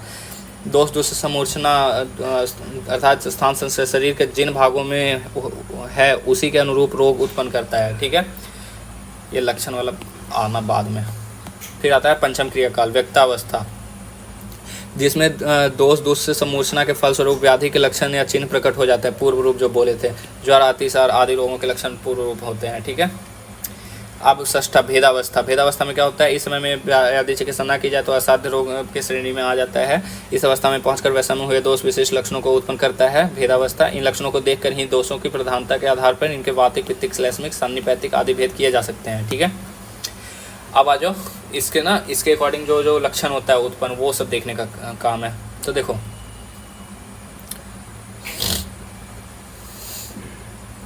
प्रथम अवस्था संचय, इसमें प्रकोप का क्या क्या रीजन होता है देख लिए। वह आदि दोष के संचय अगर संचित होगा ना तो इससे लक्षण क्या होगा, दोष के संचय के लक्षण क्या होंगे। अब ये वाला सारा ये सब देखेंगे। 6 क्रियाकाल पढ़ लिए, अब हर एक क्रियाकाल में कौन कौन से लक्षण दिखाई देते हैं वो देखेंगे। इंपॉर्टेंट है, आ जाता है एग्जाम में। वात संचय से, वात अगर बढ़ना शुरू होगा तो वात संचय, पित्त संचय और कफ संचय से क्या होगा। वात संचय से कोष्ठ, वात बढ़ेगा तो कोष्ठ में भारीपन फील होगा, पेट भरा भरा फील होता है। पित्त संचय से क्या होगा, त्वचा, नख, नेत्र आदि पीले हो जाएंगे। कफ संचय से क्या होगा, अग्निमंद हो जाएगा क्योंकि पानी है, अंगों में भारीपन हो जाएगा, आलस्य आ जाएगा, तमता गुण है, तमस गुण है। द्वितीय क्रियाकाल प्रकोप अवस्था में कौन सा लक्षण दिखाई देगा। प्रकोप अवस्था में लक्षण दिखाई कौन सा देगा,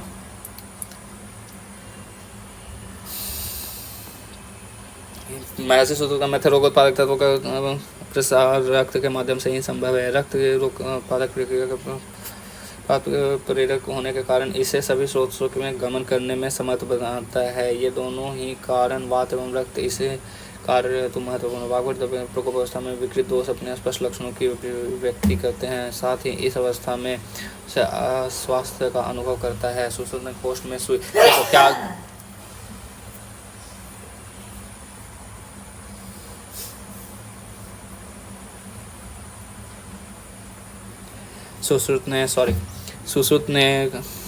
सुश्रुत ने क्या बताया है, कोष्ठ में सुई चुभने से पीड़ा होना शुरू हो जाता है क्योंकि वात का प्रकोप हो जाता है। संचय के बाद वात पित्त कफ का प्रकोप होना शुरू होता है तो सुई चुभने से पीड़ा हो रहा है कोष्ठ में। वायु का संचार, अम्लोद्गार, उद्गार में खट्टा डकार होता है, पिपासा प्यास लगता है, शरीर में दाह उत्पन्न होती है, अन्न द्वेष, अन्न खाने की इच्छा नहीं होती है, जीभ में चलने लगता है। ये लक्षण दोष के प्रकोप होने का है।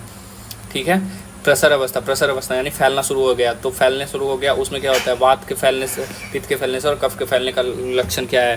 तो क्या होता है, विमार्ग गमन, वात फैल करके इधर उधर घूमना शुरू हो जाता है, अलग अलग विमार्ग यानी अलग अलग मार्ग में गमन करना शुरू होता है। आटोप यानी उदर में वेदना के साथ गुड़गुड़ शब्द होता है। पित्त के कारण, पित्त क्या क्या है, पित्त अगर फैलना शुरू हो रहा है तो परिदाह होगा, धुएं के समान श्वास या डकार आना शुरू होता है। कफ फैलना शुरू हो रहा है तो अरुचि हो जाता है, भोजन का ना पचना होता है, अविपाक, अंग में दर्द होना शुरू होता है और वमन वगैरह होना शुरू हो जाता है। स्थान संशय में क्या लक्षण है, तो लक्षण क्या है, अर्थात स्थान संशय शरीर में जिन भागों में होता है उसी के अनुरूप रोग उत्पन्न होता है। तो उदर में होगा तो गुल्म, उदर रोग, विसूचिका, अतिसार वगैरह हो जाएगा। बस्ती प्रदेश में होगा तो प्रमेह, अस्मरी, मूत्रघात, अन्य मूत्र रोग हो जाएगा। मेड़ में होगा तो शुक्र दोष वगैरह हो जाएगा। गुद में होगा तो बगंदर और अर्श हो जाएगा। जो जत्रु में होगा ग्रीवा के ऊपर तो उधर जत्रुगत रोग, नासा, नेत्र, कर्ण, मुख रोग आदि हो जाएगा। त्वचा में मांस, रक्त में क्षुद्र, कुष्ठ मांस, ये समय क्या होगा, कुष्ठ रोग हो जाएगा, त्वचा का रोग। अस्थि में विद्रद्धि हो जाएगा। तो ये सर्वांग में वात व्याधि, मेह रोग। इसमें 3-4 याद रख लो, उदर रख लो, गुद रख लो, जत्रु रख लो तो बहुत है, त्वचा वगैरह रख लो। पंचम क्रिया काल आता है। पंचम क्रिया काल में क्या था, 2 सम्मोचना, इसमें तो व्यक्ति हो जाता है। और षष्ठ क्रिया काल तो इसका देखना है। तो यहाँ पे देखो, स्थान संश्रय, व्यक्ति और भेद में रोग अधिष्ठान के अनुरूप पूर्व रूप का प्रकट होना, पूर्व रूप प्रकट होता है। रोग अधिष्ठान के अनुरूप लक्षणों का रूप यानी सिम्टम्स, एक्चुअल सिम्टम पता होता है, प्रकट होता है। भेदावस्था, दोषानुसार लक्षणों की उत्पत्ति हो जाती है। हर एक वात, पित्त, श्लेष्म, कफ के आदि के अनुसार लक्षण उत्पन्न होते हैं। दीर्घ काल अनुबंध, क्रोनिक असाध्य, यहाँ पे असाध्य भी लिख सकते हो और असाध्यता देखो, ठीक है। अब क्रियाकाल का महत्व क्या है भाई, खुद से लिख लोगे, सारा पढ़ लिए। क्यों क्रियाकाल क्यों पढ़े अभी इतना, क्रियाकाल क्यों पढ़े, क्रियाकाल 6 अगर पढ़ रहे हो कि ऐसा ऐसा, तो व्याधि का एक स्टेज तुम देख रहे हो। रोग को तो रोग चिकित्सा करने के लिए तो सबसे पहले चिकित्सा करने के लिए सबसे इम्पोर्टेंट है। प्रथम प्रयोजन क्या है, दोषों की साम्यावस्था बनाना, इसके साथ दिनचर्या परिपालन। ऐसा भी कहा गया कोई रोग बिना दोष प्रकोप नहीं है, अवस्थाओं की संभावना क्षीण क्रियाकाल का ज्ञान रोग के निदान हेतु अपितु चिकित्सा आहार औषध का मात्रा काल निर्धारण करने के लिए, साध्यता के लिए भी उतना ही महत्वपूर्ण होता है, ठीक है। प्रसरण रोकने के लिए, उसका फैलना जो है, व्याधि और ज़्यादा फैले ना, इसलिए क्रियाकाल का आवश्यकता होता है। तो ये सब क्रियाकाल का महत्वपूर्णता था। क्रियाकाल भी कर लिया हम लोग। अब बचता क्या है, तो कांग्रेचुलेसन, इतना पढ़ के चले जाओ, 26 नंबर आ जाएंगे इसी में से।